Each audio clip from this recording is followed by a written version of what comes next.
ናቲ ለምንድን ነው የማትለው? ወላዲተ አምላክ ወደ ዋናው ርዕስ እንግባ። እንገባለን። ወላዲተ አምላክ የማትልበትን ሪዝን ንገረኝ እስቲ፣ ምክንያት የሆነን እንድናወራ ማለት እኔም ያልኩበትን ምክንያት እነግርሃለሁ፣ አንተም ምክንያት አይሁንና ወላዲተ አምላክ አይደለም ያልክበትን ምክንያት ንገረኝ እስቲ። ለምንድን ነው የማትለው? የማቴዎስን ስም ጠርተሃል፣ የጌታ ሐዋርያ ብለህ፣ ዮሐንስን የጌታ ሐዋርያ ብለህ ጠርተኸዋል። ለምንድን ነው ወላዲተ አምላክ ማለት የከበደ? ወላዲተ አምላክ ብሎ መጽሐፍ ቅዱስ ላይ የተቀመጠ ነገር አለ። ምን ማለት ነው ወላዲተ አምላክ? እኮ የተቀመጠ አለ ወይ ነው? ኖ አሁን እኮ ኦልሬዲ ትርጉሙን አውቀው እኮ ነው አንተ እኮ እንዲህ የሚል የለም ያልከኝ። እንዲህ የሚል ነገር የለም ካልክ እሺ ምን ማለት ነው ወላዲተ አምላክ? እሱን ለአንተ ልጠይቅ። እሺ በቃ እኔን ከጠየቀኝ ልመልስልህ፣ ጊዜ ለማሳጠር። የአምላክ እናት ማለት ነው ወላዲተ አምላክ ማለት አምላክን የወለደች ማለት ነው። እሺ ድንግል ማርያም አምላክን ወልዳለች ወይስ አልወለደችም? ወልዳለች። እስቲ ወላዲተ አምላክ በላት 3 ጊዜ።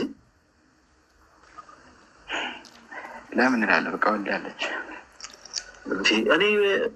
እኔ አልወለደችም እኮ ብለኸኛል አላልኩም? እንደዛ ብሎ አላነበብኩም። መጽሐፍ ቅዱስ ላይ እንደዛ አላነበብኩም። እሺ መጽሐፍ ቅዱስ ላይ ኢየሱስ ያድናል የሚል ጥቅስ አንብበሃል?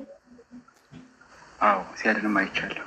እስቲ ኢየሱስ ያድናል የሚል ቃል በቃል ኢየሱስ ያድናል የሚል ጥቅስ ስጠኝ። ምን ላይ ላውጣ?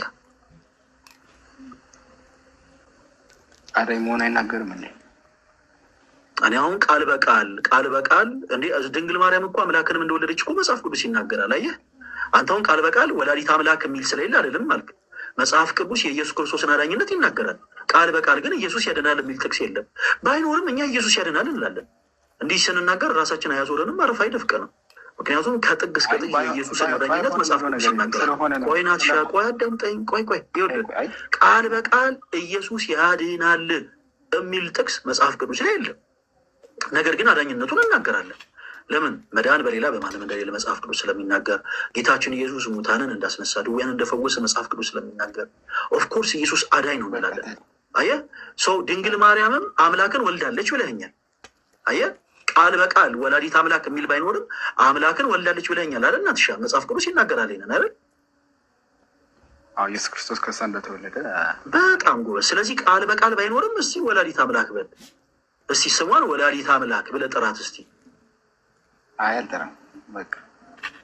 ለምንድን እኮ ምክንያት ንገረኝ። ማጠራበትም እንደዛ ብሎ መጽሐፍ ቅዱስ ላይ ስላስቀመጠ ያው በቀጥታ ኢየሱስ ያድናል የሚለውን እኮ ሀሳብ ያመጣሁልህ እኮ ለዛ ነው። መጽሐፍ ቅዱስ ቃል በቃል ብዙ ነገሮችን አይናገርም። ቃል በቃል ብዙ ያልተናገራቸው ነገሮች አሉ። በሀሳብ ደረጃ ግን አምናለሁ። እንደሚያድን ግን ተቀምጠዋል። እንደሚያድን ተቀምጠዋል። አሁን ወደዛ እኮ ትክክል ነህ እኮ ናቲ፣ ያን እኮ ተግባብተናል። አሁን ምንድን ነው መሰለህ፣ ቆይ ናቲ፣ አንድ በጣም አንተ ጋር የተፈጠረ ትልቅ ችግር አለ ተወዳጅ ወንድማችን ናቲ። ይኸውልህ መጽሐፍ ቅዱስ ችግር የለም። ቆይ እኮ ችግር ከሌለው ብታደምጠኝ አይሻልም? እኔ ስለ እውነት ነው የምልህ ከልቤ፣ እግዚአብሔር ምስክሬ ነው። እኔ አንተን ለማብሸቅ ብሽሽቅ ውስጥ ምናምን እየገቡ አይደለም። ያው እግዚአብሔር ምስክሬ ነው። ሲጀመር ክርስቶስ ኢየሱስ ወንጌል ናቲ ያረተው ግድ ለመነደማመ ስለማከብረን የገባሁት። እሺ እግዚአብሔር ያክብረልኝ ናቲ፣ እውነት በጣም ነው የማመሰግነው። ግን ደግሞ እኔንም እንድትረዳ ይፈልግ ነው። እሺ ይኸው አንተ አሁን እኔ ስለማከብር ነው ስትለኝ በቃ አክሴፕት እንዳደርኩት ሁሉ አንተም ደግሞ ትንሽ ተረዳኝ። ውስጥ ያለውን ነገር እንድትረዳኝ ስለመፈለግ። ይኸውልህ ምን አለ መሰለህ ናቲ፣ መጽሐፍ ቅዱስ ላይ ቃል በቃል ያልተቀመጡ ብዙ ነገሮች አሉ። ቃል በቃል የሌለ ለምሳሌ አሁን እኛ በስላሴ እንምናለን። ስላሴ የሚል ቃል በቃል መጽሐፍ ቅዱስ ላይ የለም። ትሪኒቲን ግን መጽሐፍ ቅዱስ ያብራራል። እግዚአብሔር አምላካችን በአካል 3 በመለኮት 1 እንደሆነ መጽሐፍ ቅዱስ ይናገራል። ናቲ አይደለም? ማይክን ክፈትና መልሰልኝ። ተሳስቻለሁ ናትሻ? እግዚአብሔር 1ም 3ም እንደሆነ በአካል 3 በመለኮት 1 እንደሆነ መጽሐፍ ቅዱስ ይናገራል አይደል? ናቲ መጽሐፍ ማይክን ክፈተዋ። ጥያቄ ልጠይቅ ይቻላል? ቆይ እንሄዳለን። አሁን እኮ የያዝነውን ሳንጨርስ ወይ ሌላ ሀሳብ አንሄድም። ይሄን እንጨርሳለን። እሺ ችግር የለውም። እዚህ ላይ ነው ተናገርኩ ነው። ቆይ ይሄንን በመጀመሪያ እንጨርስ ናቲ። ናቲ ትቸኩላለህ? የምትሄድበት ቦታ አለ? አልቸኩልም። ከተናገርኩ በቃ እኛም አንቸኩልም ናቲ፣ እኛም አንቸኩልም። ቆይ ናቲሻ ሌላ ርዕስ ነውም አይደለም ያልኩ። ይሄንን እንጨርስ። ምን ይባላል መሰለ፣ 2 እግር አለኝ ተብሎ 2 ዛፍ አይወጣም ይባላል ናቲ። የያዝነውን እንጨርስ። እሺ እሺ አንተ እግዚአብሔር በአካል 3 በመለኮት 1 እንደሆነ ታምናለህ አይደለ? ናቲ ክፈትና መልስልኝ ማይክህን። አብ ወልድ መንፈስ ቅዱስ አምናለሁ። ይሄን ደግሞ የምታምነው መጽሐፍ ቅዱስ ስለሚያብራራልህ አይደል ናቲ? በጣም ትክክል። አየህ መጽሐፍ ቅዱስ የሚያብራራውን ሀሳብ አንተ አሁን የተቀበልከው ቃል በቃል ስላሴ የሚል ቃል ኑሮ አይደለም። ይሄ የሞኞች የቤት ስራ ነው። በነገራችን ላይ መጽሐፍ ቅዱስ ቃል በቃል የግድ መኖርም አይጠበቅበትም። ሲቀጥል ኢየሱስ ያድናልን ለምሳሌ አመጣውልን። ለምሳሌ እኔ መፈክሬ ነው፣ የኛ የክርስቲያኖች መፈክር ነው። ባይዘዌ ምናልባት ፕሮቴስታንቶች ወንድሞች ካላወቃችሁ በዚህ አጋጣሚ እንንገራችሁ። ኢየሱስ ያድናል መፈክራችን ነው። ኢየሱስ ያድናል ግን ስንል ግን ድምፃችንን ቀይረን አይደለም የምንለው እኛ ምናምን የሚል ፊውቸሪንጎች ሳናስገባ አዎ ኢየሱስ ያድናል እንላለን። ኢየሱስ ያድናል ስንል ቃል በቃል መጽሐፍ ቅዱስ ላይ ኢየሱስ ያድናል የሚል ጥቅስ የለም። የኢየሱስ ክርስቶስን ግን አዳኝነት መጽሐፍ ቅዱስ ይናገራል። ናት ያየ የኢየሱስ ክርስቶስን አዳኝ መጽሐፍ ቅዱስ በደንብ ስለሚናገር ይኸው ከዛ ተነስተንኛ አዎ ኢየሱስ ያድናል እንላለን። እሺ ናቲሻ አምላክን እንደወለደች ታምናለህ? ድንግል ማርያም አምላክን እንደወለደች ታምናለህ? ናቲ ማይከን ክፈተው። ኢየሱስ ክርስቶስ ከእሷ እንደተወለደ አምናለሁ። በጣም ጥሩ። ስለዚህ አምላክን እንደወለደች ታምናለህ አይደለ ናቲ? በጣም ጥሩ። ኦኬ። ስለዚህ አምላክን እንደወለደች ያመንከው ደግሞ መጽሐፍ ቅዱስ ስለሚናገር ነው አይደለ ናቲሻ?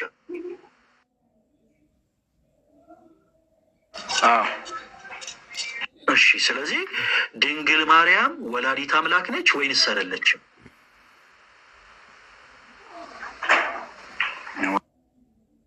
የሚለው የተጻፈ ነገር የለም። አልገባኝም። ምንድን ነው የተጻፈ ነገር የለም የምትለኝ? መጽሐፍ ቅዱሳዊ ነው አልከኝ እኮ አንተ። እሺ ይኸውልህ እኮ አሁን አንተ የምትናገራቸው ቃላቸው መጽሐፍ ቅዱስ ላይ ከሌሉ እኔ አልቀበላቸውም።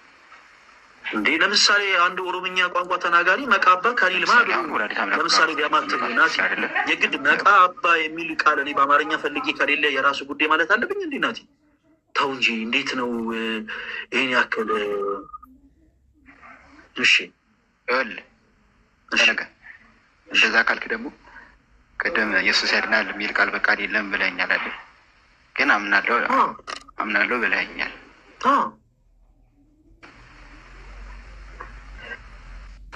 እኔም ደግሞ ጌታችንን ለመድኃኒታችን ኢየሱስ ክርስቶስ እንደወለደች አምናለሁ። ግን መጽሐፍ ቅዱስ ላይ ወላዲተ አምላክ ብሎ አላስቀመጠም። ቃል በቃል እኔ ጥቅስ ስጠኝ አላልኩም እኮ። ቃል በቃል እኔ ጥቅስ ስጠኝ አላልኩም ናቲ። ይኸውልህ አሁን ምን አለ መሰላችሁ ጋይስ፣ ሁላችሁም አዳምጡ። ቅድም አንተ ኢየሱስ ያድናል የሚል ጥቅስ መጽሐፍ ቅዱስ የለም ብለኸኛል። የለም። ቆይ ናቲ አይቆራረጥም፣ ይሰማል ያንተ ድምፅ። እሺ ተረጋግተህ ብቻ አዳምጠን። ቅድም ኢየሱስ ያድናል የሚል ጥቅስ የለም። እኔ ለምሳሌነት ያመጣሁልን ሀሳብ አንተ ወደ ሌላ ነገር ቀየርከው። የለም ብለኸኛል ናቲ። የመውረድ ፈልገህ ነው? ተው እንጂ እንዲህ አይነትም ሀሳቦችን ፈርተህ መሸሽ የለብህም። እሺ እየተቆራረጠ አይደለም። የአንተ ኔትወርክ ይታየናል። ኔትወርክ የሚቆራረጥ ለእኛ ቀይ አብርቶ ያሳየናል። እኔ አሁን ወላዲት አምላክ የሚል ጥቅስ ስጠኝ አላልኩም ናቲ። ወላዲት አምላክ መሆኗን ታምናለህ ወይስ አታምንም ያልኩ። አምላክን እንደወለደች መጽሐፍ ቅዱስ ይናገራል። አዎ እንዴ አምላክን እንደወለደች መጽሐፍ ቅዱስ ይናገራል። ሰው ወላዲት አምላክ ግን አይደለም። ምን ማለት ነው? እኛ ቃል በቃል እንደዚህ የሚል ጥቅስ አውጣና ሰጠናል አለ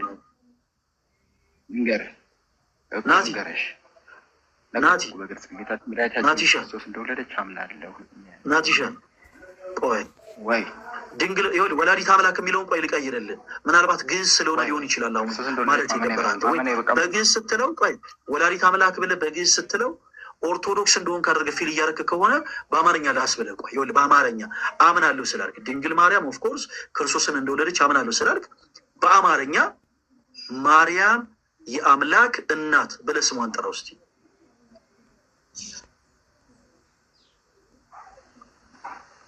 ማመን አይበቃም እንዴ? ቆይ በልልን። ምንድን ነው ይሄን ያክል የከበደ ነገር? እኔ እኮ አሁን በጣም የገረመኝ ነገር ምንድን ነው መሰለህ ናትሻ፣ ይሄን ያክል ዲስማች ስሟ የኔ ስም እኮ ለመጥራት እኮ ደፍረሃል ናቲ። ማመን አይበቃም ናቲ። በጣም እኔ ቅር ያለኝን ነገር ልንገርህ። የኔን ስም እኮ ለመጥራት እኮ ደፍረሃል። ፈለገ ብለህ የኔን ለመጥራት እኮ ደፍረሃል። ቆይ ናትሻ ፕሊስ እባክህን፣ በጌታ እባክህን አንድ ጊዜ አዳምጠኝ። በጌታ ልለምንህ፣ ቆይ አንድ ጊዜ አዳምጠኝ ናቲ፣ አንድ ጊዜ አዳምጠኝ። የኔን ስም ለመጥራት ደፍረሃል። የእሷን ስም ለመጥራት ምንድን ነው ያስፈራ ነገር? ምንድን ያነቀ ነገር? ይሄ በጣም ትልቅ ጥያቄ ምልክት ነው። የኔን የታናሹን እኔ ደካማውን እኔ ዱርዬውን መተፈለገ ያልከኝ ሰው የጌታችን የኢየሱስ ክርስቶስን እናት ወላዲተ አምላክ ማለት የከበደ ለምንድን ነው እንዴ? የአምላክ እናት ማለት የከበደ ምንድን ነው? ድንግል ማርያም የጌታ እናት ማለት የከበደ ምንድን ነው? ይሄ በጣም ትልቅ ጥያቄ ምልክት ያስፈጥራል ናት ይሻል። ስለዚህ የኔን የዱርዬውን ስም የጠራ ሰው እንዴት የማርያምን ስም መጥራት ያስፈራሃል? ናቲሻ ወላዲተ አምላክ ማለት የፈራው ለምንድን ነው? በመጽሐፍ ቅዱስ የማስረጃ ሪዝንን ብቻ ንገረኝ፣ በማስረጃ ላዳምጠኝ። ቆይ እሺ፣ በግዕዝ ጠራሁት፣ በአማርኛ ጠራሁት። አንተ ሀሳቡ አንድ ነው ብለህ የምታምን እንኳን ምንም እኮ የሚያጨቃጭቅ ነገር አይደለም። በቃ ማመኔ በቃ አይደል? ያመንከው አሁን ወረድ እያመንክ አይደለም፣ እያመንክ አይደለም። ለምሳሌ ቆይ ናትሻ አንድ ጊዜ ቆይ ናትሻ አንድ ጊዜ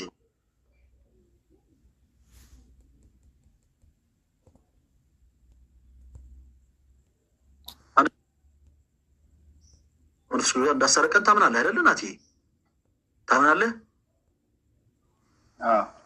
በጣም ጥሩ። ሰይጣንን ቀጥቅጦ እንደጣለውስ ታምናለህ? አምናለሁ። እሺ ማንን ነው ቀጥቅጦ የጣለው? ዲያብሎስ። በጣም ጥሩ። የዲያብሎስን ስም ጠርተኸዋል። ኦኬ፣ ዲያብሎስን ጌታ ኢየሱስ ክርስቶስ ቀጥቅጦ እንደጣለው ተናግረሃል፣ በአንደበት ተመስክረሃል። ዲያብሎስ ማለት አልፈራህም ማለት አላነቀህም።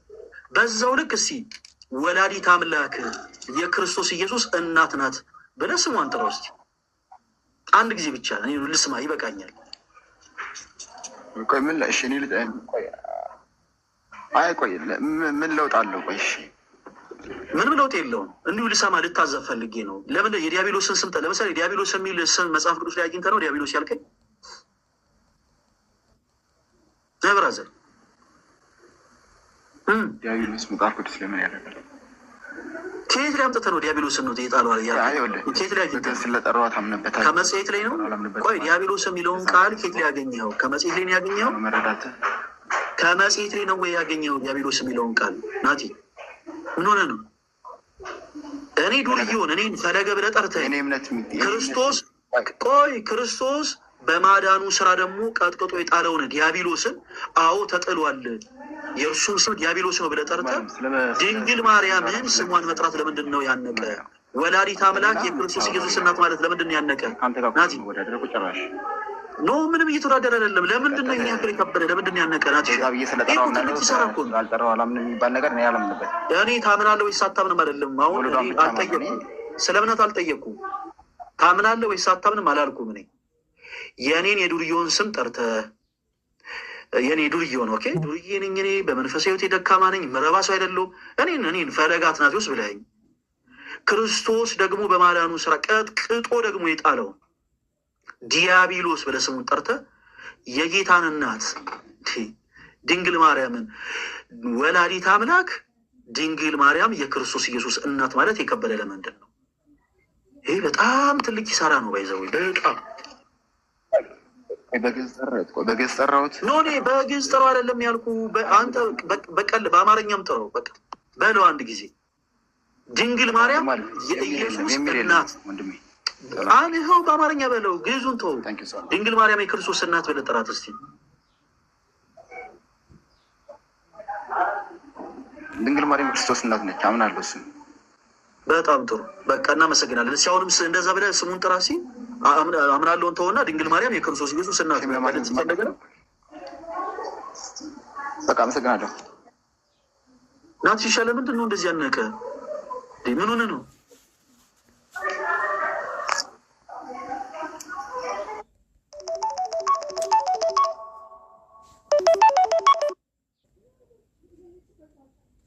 እንዴ ማቴዎስ የጌታ የኢየሱስ ክርስቶስ ሐዋርያ ብላችሁ፣ ዮሐንስ የጌታ የኢየሱስ ክርስቶስ ሐዋርያ ብላችሁ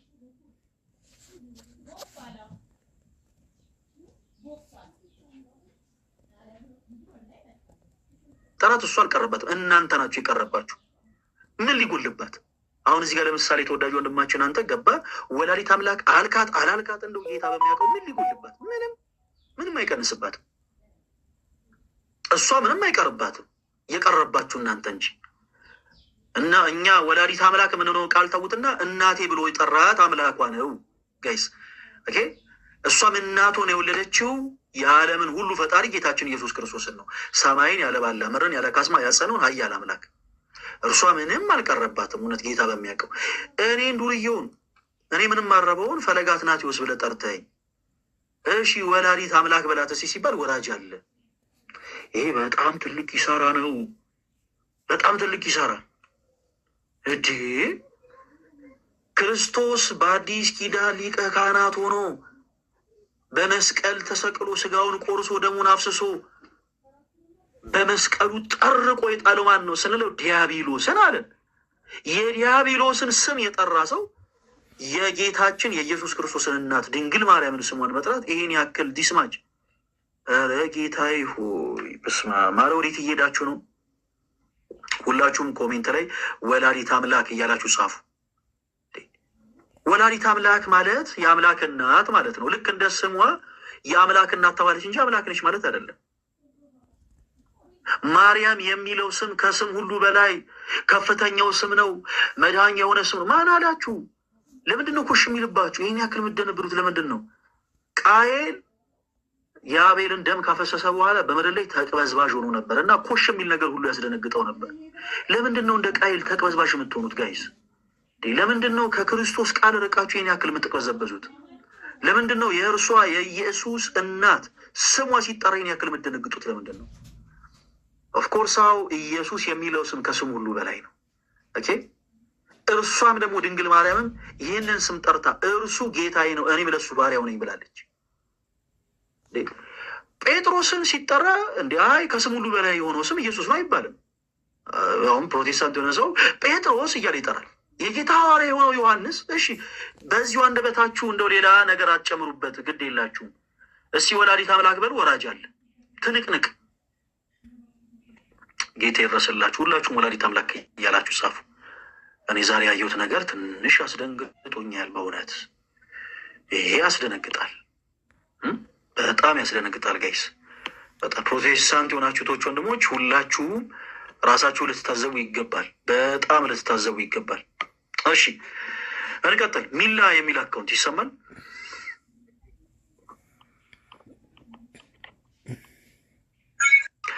እሺ ወንድማችን ከየት ቤተ እምነት ነው የመጣ?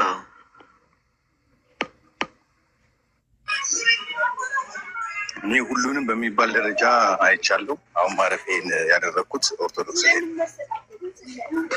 ከእስልምናና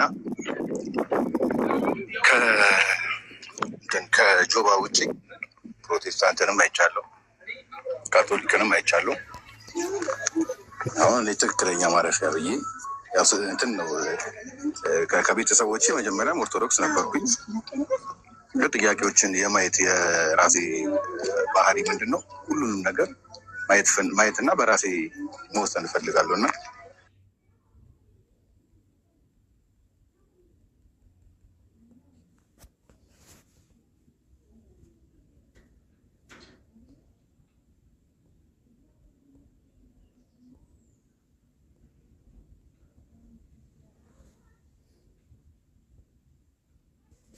ወደዛ ቆይ ወደ ርዕሳችን እንሄዳለን። ከሰም ያለ ሰው ስላለ እናወራዋለን። ግን ከዛ በፊት ትንሽ አንተ በተናገርካቸው ነገሮች ላይ እኔም ግር ትንሽ ስለተሰኘው ለአንተው መልሼ አንዳንድ ጥያቄዎችን ላቅርብልህ። ተወዳጅ ወንድማችን የለም ማረፌን ኦርቶዶክስ አድርጌያለሁ ማለትም ማለት ነው። አልገባንም። ሁሉንም ለማየት ሁሉንም ቤተ እምነቶች ያላቸውን አስተምሮ ምን ያክል እንደሆነ ለማየት ለመፈተሽ ሞክሬያለሁ። አሁን ይሄ በእኔ ሙከራ ነው እንጂ እኔ ያንን ለማወቅ ብቁ ነኝ አይደለም። ነገር ግን አሁን እኔ እስከዚህ ደቂቃ ድረስ እስከደረስኩበት ድረስ ትክክለኛ አስተምሮ አለ ወይም ደግሞ ትክክለኛ መረዳት መጽሐፍ ቅዱስን የመረዳቱ እውቀት አለ ብዬ ወደ ኦርቶዶክስ ቤተክርስቲያን በቃ ሙሉ ለሙሉ ራሴ ኦርቶዶክስ ቤተክርስቲያን ላይ ማጽናት ችያለሁ ማለት ነው። እሺ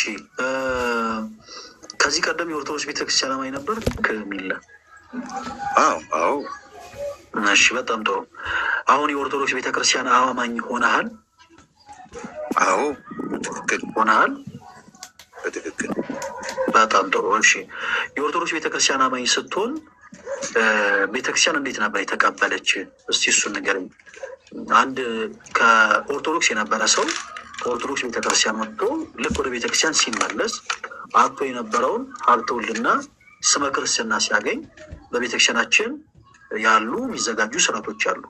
እስቲ እነዛን ስርዓቶች ንገረኝ። እስቲ ቤተክርስቲያን እንዴት አንተ እንደተቀበለች ይህን ኦርቶዶክስ ቤተክርስቲያን አማኝ ስትሆን፣ አሁን ለምሳሌ ከፕሮቴስታንት የነበረ ሰው ሲመጣ ይጠመቃል።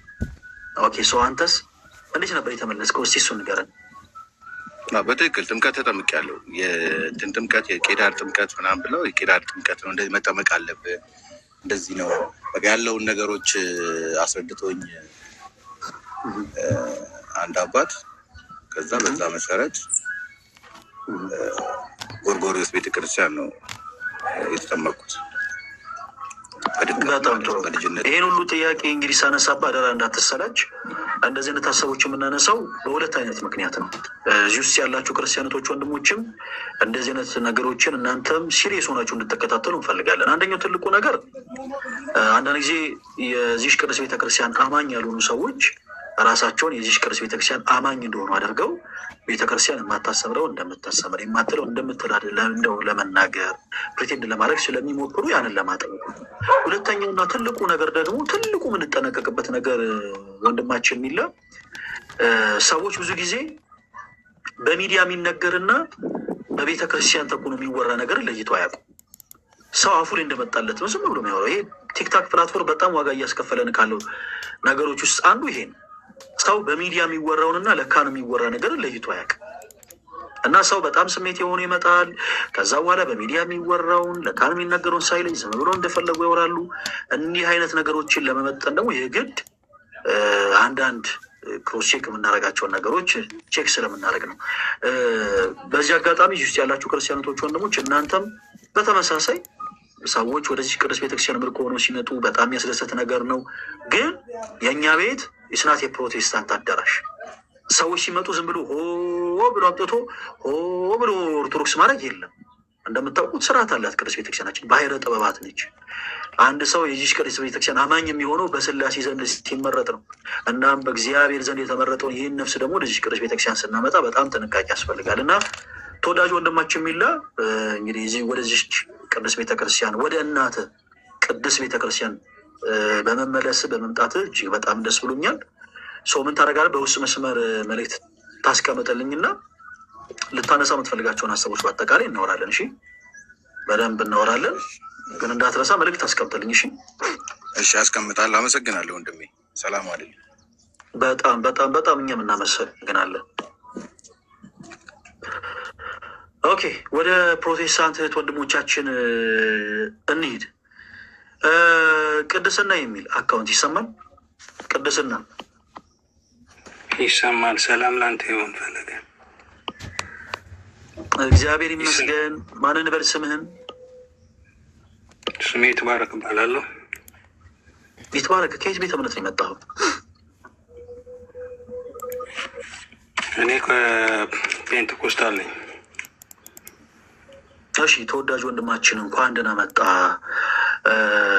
ዛሬ ለአንዳንድ ፕሮቴስታንት ወንድምቶቻችን አንድ ትንሽ ሆነች ሀሳብን እያነሳን እያወራን ነበር እና አንተን በመጽሐፍ ውስጥ ማስረጃ አንዳንድ ነገሮችን ከኛ ጋር እያነሳ ታወራለህ። ተወዳጅ ወንድማችን ታቦት በአዲስ ኪዳን የለም ብለህ ታምናለህ እንዴ? ይትባረክ። ታቦት በአዲስ ኪዳን የለም። እሺ፣ እስኪ እንደሌለ የሚናገር አንድ የመጽሐፍ ቅዱስ ማስረጃ ያወጣለን። ምን አልከኝ? አንድ የመጽሐፍ ቅዱስ ማስረጃ በአዲስ ኪዳን ታቦት እንደሌለ የሚናገር አንድ የመጽሐፍ ቅዱስ ማስረጃ። ታቦት መጀመሪያ በአዲስ ኪዳን ላይ አይደለም የተሰጠው ለእስራኤል ሕዝቦች ነው።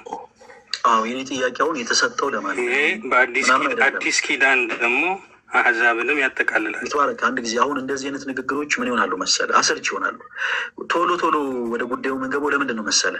ምናልባት አንተው የምትናገረው ንግግር የአንተ ቤተ እምነት አማኝ ለሆኑ ሰዎች ቢሆን አሜን የሚያስብል ሊሆን ይችላል። አሁን ከኛ ጋር ግን ስታወራ ግን እንዲህ አይነት ንግግሮች ተረት ተረት ነው የሚሆኑት። የሚቀድመው ቀዳሚው ነገር ማስረጃ ነው። በመጀመሪያ ታቦት በአዲስ ኪዳን እንደሌለ አምነህልናል። ታቦት በአዲስ ኪዳን የለም ብለናል። ሰው በአዲስ ኪዳን ታቦት እንደሌለ የሚናገር የመጽሐፍ ቅዱስ ማስረጃ ነው የምትሰጠን። መጽሐፍ ቅዱስ ትገልጥና ከመጽሐፍ ቅዱስ ላይ ታቦት በአዲስ ኪዳን እንደሌለ የሚናገር አንድ ዛሬ እኛ አንድ ጥቅስ በቂያችን ነው። አንድ የመጽሐፍ ቅዱስ ማስረጃ ሰጠናለህ። በዛ መጽሐፍ ቅዱስ ማስረጃ እናወራለን። ወደ ማስረጃ አንተ ታቦት በአዲስ ኪዳን አለ የሚል ጥቅስ ታምጣልኛለህ? ባልሰጥህም ብሰጥህም በመጀመሪያ ማስረጃህን። ስለዚህ አንተ እኮ ነው የምታምነው። አንተ የምታምነው ስጠኝ። እኔ ግን ስለሌለ አዲስ ኪዳን ይትባረክ አለም እምነት ነው የለምም እምነት ነው። እሺ እኔ እንዳለ አሳያለሁ። እባክህን አዳምጠኝ። በመጀመሪያ ግን በርደኑ አንተ ላይ ነው ያለው። ለምንድን ነው አንተ ላይ ያለው? ታቦት በአዲስ ኪዳን የለም ብዬ አምናለሁ ብለናል። ሰው አምጣ ማስረጃ አምጣና በመጽሐፍ ቅዱስ ማስረጃ ይኸው እዚህ ክፍል ላይ ታቦት በአዲስ ኪዳን እንደሌለ መጽሐፍ ቅዱስ ይናገራል እንበልና በደንብ አድርገህ አዳምጠኝ ይትባረክ። እኔ ለጊዜው መጽሐፍ ቅዱስ ጥቅስ መስጠት አቃተኝ እንበል። ለምሳሌ በቃ ምንም ታቦት ሙሉ ክርስቲያን የሆነ ሰው ታቦት በአዲስ ኪዳን እንዳለ ማሳየት አቃተው እንበል። ነገር ግን ክርስቲያን የሆኑ ሰዎች በመጽሐፍ ቅዱስ ማስረጃ መልስ መስጠት ስለተቸገሩ የአንተ እምነት መጽሐፍ ቅዱስ የመሰረታለሁ ማለት አይደለም። በራስህ የአንተ እምነት የኦርቶዶክስ ቤተክርስቲያን የተመሰረተ አይደለም። የኦርቶዶክስ ቤተክርስቲያንን መታከክ አይጠበቅበትም። በቃ አንተ እምነትን ራስህን ችለህ መጽሐፍ ቅዱስን ገልጠህ እምነትን ራስህን ችለህ በቃ እንዲህ የሚሉ ሰዎች አሉም የሉምም በቃ እሱን ወደኋላ አድርገው። ታቦት በአዲስ ኪዳን እንደሌለ የሚናገር አንድ የመጽሐፍ ቅዱስ ማስረጃ ሰጠን ብለናል። አውጣና ሰጠን። መዘጋጀት ከፈለግ 2 ደቂቃ ስጠኝ፣ 5 ደቂቃ ስጠኝ ልዘጋጅ። ሌላ ሰው እስከዛ መውራት እንችላለን። ከዛ ውጭ ግን እባክህን ሌላ የሆኑ ሀሳቦችን እያነሳ ኢንተራፕት አታደርገን። ማስረጃ ካለ ማስረጃ ስጠ። እኔ መጀመሪያ ስለ ታቦት ልከራከር አይደለም የመጣሁት። የተሳሳተ ትምህርት ስታስተምር ስለነበረ ቅድም እሱ ላይ ጥያቄ ያላችሁ በድንግል ማርያም ላይ ጥያቄ ያላችሁ የሚለውን አርዕስት ይዘህ ስለነበረ እሱን ትልል ነው። ይትባረክ ምን ሆነ ነው ይትቤ ሰላም ነው አይደል? ሁሉ ሰላም፣ እግዚአብሔር የተመሰገነ። ቤተሰብ ሁሉ ሰላም ነው። ክብሩ ይስፋ፣ ክብሩ ይስፋ። አሜን። ይትቤ አሁን ፕሊስ እባክህን 2 እግር አለን ተብሎ 2 ዛፍ አይወጣም። እሺ ስለ ሁለቱም ሀሳቦች እያነሳን ነው። ኦኬ ስለ ሁለቱም ሀሳቦች እያነሳን ነው። ዛሬ በደንብ ከፕሮቴስታንት ወንድሞቻችን ጋር እናወራለን ብለናል። እና አሁን አንተ ስትገባ እኔ ማውራት ደስ ያለኝ ነገር አትበለን። አንተ ልታወራ ደስ የሚል ነገር ምንድን ነው? መጀመሪያ እኮ አንተ እኮ ጥያቄ ያላችሁ ብለህ እኮ ነው ጥያቄ ያላችሁ ስለ ማርያም ብለህ ስታስተምር ስለነበረ ጥያቄ የለ አቅርበልህ ነው የገባሁት። መጀመሪያ እኛ ነን አይደል ላይቡን የከፈትነው? ትክክል። በቃ እኔ ያልኩትን ነገር አንተ አትበልልኝ እንዴ። እኔ ያልኩትን አውቃለሁ ወዳጄ። ካልሰማህ አልሰማሁም በል በቃ። ካልሰማ እንደግምልሃለን። ኦኬ በደንብ ሁላችሁም አዳምጡ።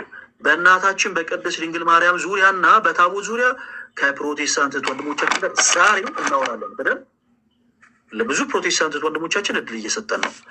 አንድ ትልቅ ቁም ነገር ድንገት ይትባረክ። የአንተን እድሜ የሚመጠን አንድ መልስ ልንገርህ። አንተ ሳትዘጋጅ ገብተህ ሊሆን ይችላል አሁን ባነሳሁት ሀሳብ። ስለዚህ ማለት ያለብህ ምንድን መሰለህ? ታይም ስጠኝ፣ እስከዛ ሌላ ሰው አውራ፣ ከዛ በኋላ በመጽሐፍ ማስረጃ መልስልሃለሁ። 2 እግር አለኝ ተብሎ 2 ዛፍ አይወጣም። በመጀመሪያ ያስከውን ጨርስ። ከዛ በኋላ ስላልከው ስለ ድንግል ማርያም ሀሳቡ እናወራለን። አንተም ማስረጃ አውጣ ብለኛል። እኔም ማስረጃ ወጥቼ አሳያለሁ። አሁን ወደ ሌላ ሀሳብ ዝብርቅ አታደርግ እሺ። ማስረጃ ስጠን ብለናል። ማስረጃ አውጣ። ደቂቃ የምትፈልግ ከሆነ እስከዛ ሌላ ሰው እናወራ። 2 ደቂቃ ስጠኝ እሺ። በቃ እንደዛ ነው የሚባለው። እሺ ማይክን የሚታርገው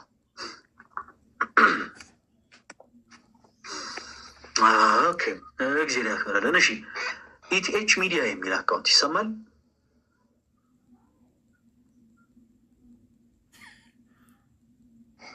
ማንን በል ስምህን ወንድማችን?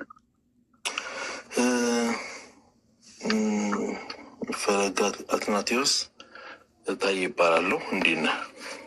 ማን አልከን? ይቅርታ አልሰማሁም። ታዬ የባለስልጣን ስም ታዬ። እንኳን ደህና መጣ። ከየት ቤተ እምነት ነው የመጣው ታዬ? እውነቱን ለመናገር ቲክቶክንም ስከፍት የመጀመሪያ ነው። ራሱ ሀው ቱ ዩዝ የሚለውን ገና እንደ አዲስ ነው እያዩ ያለሁት። በጣም ያነሳው ቶፒክ ሊያነጋግር የሚችል ነው፣ ግን የሚያነጋግር መድረክ እንዳለ አላይም። አሁን ከሰዎች ጋር በምታደርገው ኢንተራክሽን ሰዎችን በጣም አንተ የምትለውን ካልሰሙ ዳሜጅ አድርገህ ነው ስሸኛ የሁትና ጊዜ ስጠኝ። ስለ ታቦትም ስለ ወላዲተ አምላክ ስላልከው እነግርሃለሁ። እሺ፣ በጣም በሚገርም ሁኔታ አሁን ይሄን ከፕሮቴስታንት እምነት ነው የመጣሁት። ቆይ ተረጋጋ እና አዳምጠን አንድ ጊዜ። ዛሬ ገና እንደጀመረክ ቲክቶክ ያስታውቃል። እሺ፣ በደንብ አድርጋ ያ ምን ማለት ነው? አይ ኔቨር ዩዝ ቲክቶክ የሚባል ነገር ቀጥል። አዳምጠን እንጂ ትንሽ ፕላትፎርሙ ይኸውልህ ከዩቲዩብ ለየት ያለ ነው። ከኖርማል የቴሌቪዥን ሚዲያዎች ለየት ያለ ነው። ግን አንድ የተናገርካት ንግግር አለ። ሰው አታዳምጥም አልከኝ። በጣም በሚገርም ሁኔታ እኔን የሚነኩ ንግግሮችን ስትናገር ራሱ አሁን ቁጭ እያዳመጥኩ ግን እኔ ነኝ። እሺ፣ አሁን እንዲህ አይነት በነፃነት ጀማሪ ነኛ። ቆይ እባክህን አረስክ ጨርሰህ ካላዳመጥከኝ ዳሜጅም ሪስፔክትም ታገኝ አልችልም። እኔ አሁን ከሌሎች ጋር ባረኩ ኢንተራክሽን ዳሜጅ ስታገኛየው ለማዳመጥና ለዲስከሽን አሁን እኮ እንዲህ ስላልክ አይደለም እኮ የምንደማመጠው። አንተ ስታወራ እኔ ጸጥ ብዬ እያዳመጥኩ ሀሳብን እስክጨርስ፣ ልክ እኔ ደግሞ ስናገር ደግሞ አይ እንዴ እንደዚህም አይሆንም ታይ ካለ እኔ ከድምፅህም እንደምንረዳው ትንሽ በእድሜ ትልቅ ያልክ ሰውነ ነገሮችን በማስተዋል የምትናገር አይነት ሰው ነው የምትመስለው። ስለዚህ ግድ የለም አዳምጠን። እሺ፣ አሁን አንተ ስትናገር ቅድም እንዳልኩ ትክክል ሆን አይደለም ያደመጥን። እሺ፣ ጣልቃ ለመግባት ገና እንደጀመርክ ነበር ጣልቃ መንገባብህ። ነገር ግን ሀሳብህን መጨረስ ስላለብህ ጸጥ ብለን ያዳመጥን።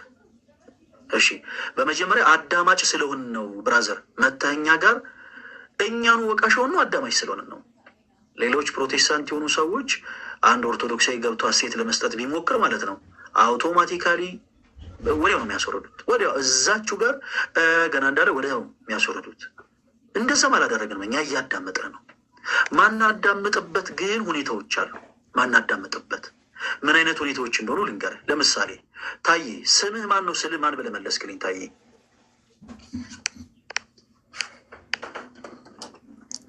እየጠየቀኝ ነው። አዎ እየጠየቅኩ ነው። ምን ታዬ ደግሞ ግልጽ እኮ ነው። ሆን ብለህ ጊዜ አትፍጅ እንጂ ስምህ ማን ነው ስልህ ማን ብለህ መለስክልኝ? ዊዝ ኢንትሮዳክሽን ቀጥዬ ታዬ ነው ያልኩት። ታዬ ብለን የመለስክልኝ። አየህ ቀበሌን አልነገርከኝም ማለት ስምህ ማን ነው ስል ቀበሌ እዚህ ነው ወረዳ እዚህ ነው አላልከኝም። ስለዚህ ስምህን ስጠይቅህ ስለ ወረዳ የምታወራ ከሆነ አስቆመሃል። አንተ ቅር አለህም አላለህም፣ ልክ እንደ አንተ ያሉ ሰዎች ቅር አላቸውም አላላቸውም እኛ እናስቆማለን። እሺ፣ አዎ አሁን እዚህ ጋር እንዲህ አይነት ኮንዲሽኖች አሉ ማለት ነው የምናስቆመባቸው። ስለዚህ በምናወራበት ርዕስ ለምሳሌ ማስረጃ ስጠን ስንልህ ማስረጃውን ተዉት እኔ ለአብራራ የምትል ከሆነ እናስቆማለን።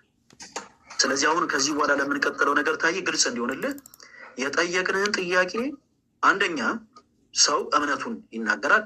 ይሄን ታምናለህ ወይስ አታምንም? የሚያምነውን ነገር አምናለሁ፣ ማያምነውን ነገር አያምንም ይላል። እስኪ ለምታምነው ነገር መጽሐፍ ቅዱስ የማስረጃ ስጠን ሲባል መጽሐፍ ቅዱስ የማስረጃ ውጥቶ ይሰጣል። ከዛ በኋላ ያነሳነውን መጽሐፍ ቅዱስ የማስረጃ እሱ ያወጣውን መጽሐፍ ቅዱስ የማስረጃ በደንብ አድርጎ ያብራራል። ይሄ ክፍል እንዲህ ማለት ነው እንዲህ ማለት ነው እንዲህ ማለት ነው የሚለው። ከዛ ውጭ ግን ተወዳጅ ወንድማችን አይ በቃ እኔ ስለፈለግኩት ነገር ላወራ እኔ ስቀባጥርም ጸጥ ብሎ እናዳምጡኝ የሚባል ነገር የለም። ይሄ ካፌ ሆቴል አይደለም፣ የሆነ ሆስፒታሊቲ አይደለም ያለው። እሺ፣ መስተንግዶ አይደለም። እዚህ ጋር መታ እንደ ከስተመር የሆነ ነገር ሲመጣ ሰርቪስ ሰተን ምናምን የምንሸኝበት አይደለም። ስህተት ስትናገር መስመር ስትወጣ ስምን ስንጠይቅ ወረዳ ስትናገር እናስቆማለን። ከዚህ በኋላ ስለ ፕላትፎርሙ ወይም ደግሞ ስለምንወያይበት አካሄድ ደግሜ አልነግርህም። እሺ፣ ኦኬ። ስለዚህ እንደ ማንኛውም ሰው እቀበላለሁ። ሰው በመጀመሪያ ስምህን ጠይቀናል፣ ነግረህናል። ሰው ቀጣይ የሚሆነው ቤተ እምነትህን ነው። ወደ ውይይት ከመግባታችን በፊት ወንድማችን ታዬ ከየት ቤተ እምነት ነው የመጣ? እግር ያለው ከፕሮቴስታንት ነኝ እኮ። ፕሮቴስታንት የትኛው ቤተ እምነት? ከኢትዮጵያ ውጭ ነው። ኢትዮጵያ ኢቫንጀሊካል ቸርች ነው። አለቀ። ምን አልክን? ኢትዮጵያን ኢቫንጀሊካል ቸርች። ኢትዮጵያን ኢቫንጀሊካል ቸርች። እሺ፣ አይገርም። ሰምቼ አላውቅም ከዚህ በፊት ታዬ። እሺ፣ እንቀጥል። ታቦት በአዲስ ኪዳን አለ ብለህ ታምናለህ ታዬ? ስም እኮ ነው ያልኩህ። እኔ እንዳልኩ አሁን ነው የገባሁት። ላይክ አንድ ሰው ሁለት ሰው አስቀድም። አሁን መልስ የሚሆነው ለጊዜው ከተዘጋጀ አዎ አምናለሁ ብለህ ትቀጥላለህ። ካልተዘጋጀ ግን ከአንተ ላይ ያለው አካውንት ያደረገውን ነገር አይተሃል አይደል? ደቂቃ ስጠኝ ጥቅሶችን ፈልጌ እመጣለሁ ነው ያለው። ስለዚህ ከሁለቱ አንዱን ብቻ እያልኩ ያለው አሁን እኮ ችግሩ ታይ የሰው ቃል አለመጨረሱ ነው። እዚያ እባክህን ታይ ስለጠየቅኩ ነገር ብቻ አንድ ያስጨርሰኝ ወንድሜ ፈለጋ አትናቴዎስ። አንድ ሰው የሁለት ሰው አስቀድምና ከዛ በኋላ ሪጆይን አደርጋለሁ ነው ያልኩ። ምክንያቱም አሁን የገባው ቶፒኮችንም አልሰማኋቸውም። ስለዚህ ሁለት ሰው አስቀድም። እሺ ታይ እሺ፣ ጊዜ ያክብርልኝ። ማይክን የምታደርገው እዚሁ ላይ ሆን። እሺ እዚሁ ላይ ሆን፣ ማይክን ብቻ የምታደርገው። እሺ እዚህ ውስጥ ያላችሁ ክርስቲያኖቶች ወንድሞች ሁላችሁም አሁን አዲስ የፖስትኩት ቪዲዮ አለ እና ሁላችሁም እየገባችሁ ቪዲዮን በደንብ ሪፖስት፣ በደንብ ሼር፣ በደንብ ኮፒ ሊንክ አድርጉት። በቃ ለድንግል ማርያም ልዩ ፍቅር ያላችሁ ክርስቲያኖቶች ወንድሞች ሁላችሁም ገብታችሁ ቪዲዮን በደንብ ሪፖስት፣ በደንብ ሼር፣ በደንብ ኮፒ ሊንክ አድርጉት። እሺ የደንበጫው የሚል አካውንት ይሰማል? ይሰማል ፈለገ ይሰማል። እግዚአብሔር ይመስገን ወንድማችን። ማንን በል ስምን ነው? ደንበጫ እያለን እንቀጥል። ደንበጫ እያልክ ቀጥል፣ ችግር የለውም። ደንበጫ ሀገር ነው አይደል? ሀገር ነው። ኦኬ። ስለዚህ አሁን አንተ ስትሳሳት ደግሞ የሀገር ስም እየጠራን አረ ተሳስተሃል ከምንል ስምህን ብትነግረን ይሻላል። ዘላለም በላይ ዘላለም። እሺ መልካም ወንድማችን ዘላለም። አይ ቲንክ ከዚህ በፊት ገብተህ ታውቃለህ መሰለኝ። ገብቻለሁ። ያው በጣም ስለምወድህ ነው ዛሬ ነው የገባሁት። ምን አልከኝ?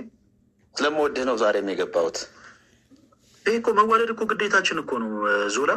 እውነት ነው። እግዚአብሔር አለ ብለን የምናምን ሰዎች በዚህ አጋጣሚ ወደ ውይይታችን ከመቀጠላችን በፊት ለምን ይመስላችኋል ኢትዮጵያ እስከ ዛሬ ድረስ ሳትፈርስ? በጣም በነገራችን ላይ ሸረኛ የሆነን ህዝቦች ነን፣ ነገረኛ የሆነን ህዝቦች ነን እና እስከ ዛሬ ድረስ እንደው ይቺ ሀገር ሳትፈርስ የቆየችው ለምን ይመስላችኋል? ምንም ቢሆን በእምነት ብንለያይም ግን በቃ ይህ ነው እግዚአብሔር አለ ብሎ የሚያምን ህዝብ ያለባት ሀገር ነች። አንዳንድ ጊዜ እምነት ከሌለው ሰው ይልቅ እምነት ያለው ሰው ይሻላል። እምነት የሌለው ሰው ምንም ነገር ስለማይፈራ በምንም ነገር አይመለስም እና ኢትዮጵያ የብዙሀን ሀገር ነች። በቋንቋ ብዙ ነን፣ በቀለም ብዙ ነን፣ በካልቸር ብዙ ነን፣ በእምነትም ልክ እንደዛው በጣም ብዙ ነን። ግን አንዳችን ከአንዳችን እጅግ በጣም ልንዋደድ ልንከባበር ያስፈልጋል። ፕሮቴስታንት ወንድሞቻችን በዚህ አጋጣሚ ፕሮቴስታንት ሆናችሁ ክርስቲያን የሆኑ ሰዎች የምትጠሩ ከሆነ ይሄ ከንቱ ኪሳራ ነው። በዛው ደግሞ ተመሳሳይ ኦርቶዶክስ ክርስቲያን የሆናችሁ ሰዎች ፕሮቴስታንት ስታዩ የምትጠሉ ከሆነ ፕሮቴስታንቶችን ከልባችሁ የምትጠሏቸው ከሆነ ይህም ስህተት ነው። ይሄ ፍጹም የሆነ ስህተት ነው። በሀሳብ ደረጃ ግን እስከ ጥግ ሀሳቦቻችን ልንሟገት እንችላለን። በሀሳብ ደረጃ ፈርዘን ልንሄድ እንችላለን። ፐርሰናሊ ግን ልንጠላላ አይገባም። ላሊበላ ለእኛ ለክርስቲያኖች ማስቀደሻችን ነው። ፕሮቴስታንት ወንድሞቻችን ለእናንተ ቅርሳችሁ ነው። ቅርሳችሁ ነው ለእናንተ። ጣና ደሴት ላይ ሐይቅ ገዳማት ላይ ያሉ ቦታዎች ለእኛ ለክርስቲያኖች ገዳማቶቻችን ናቸው፣ ማስቀደሻ ስፍራዎቻችን ናቸው፣ መንፈሳዊ የሆኑ አገልግሎቶች የምንገለግልባቸው ስፍራዎች ናቸው። ለእናንተ ለፕሮቴስታንት እምነት ተከታዮች ቅርሶቻችሁ ናቸው እና ልንዋደድ ይገባል ለማለት ያክል ነው። ወንድማችን ዘላለም ከየት ቤተ እምነት ነው የመጣኸው? ወንጌል አማኝ። እንግዲህ ዞላ ደግሞ ይወላችሁ ጀመረው። እሺ አሁን ምንድን ነው የምታምነው ብዬ አልጠየቅኩም። አሁን የወንጌል አማኝ ነኝ። እኔ ምንድን ነው የምታምነው ብዬ አልጠየቅኩም እኮ ነው ያልኩህ። ምንድን ነው የምታምነው ብዬ አይደለም አሁንም የጠየቅኩህ። ከየት ቤተ እምነት ነው የመጣኸው ብዬ ነው የጠየቅኩህ ወንድማችን ዞላ። አታውቃትማ ቸርቿን። በእውነት ህብረት ትባላለች። ስለማላውቃት ዞላ።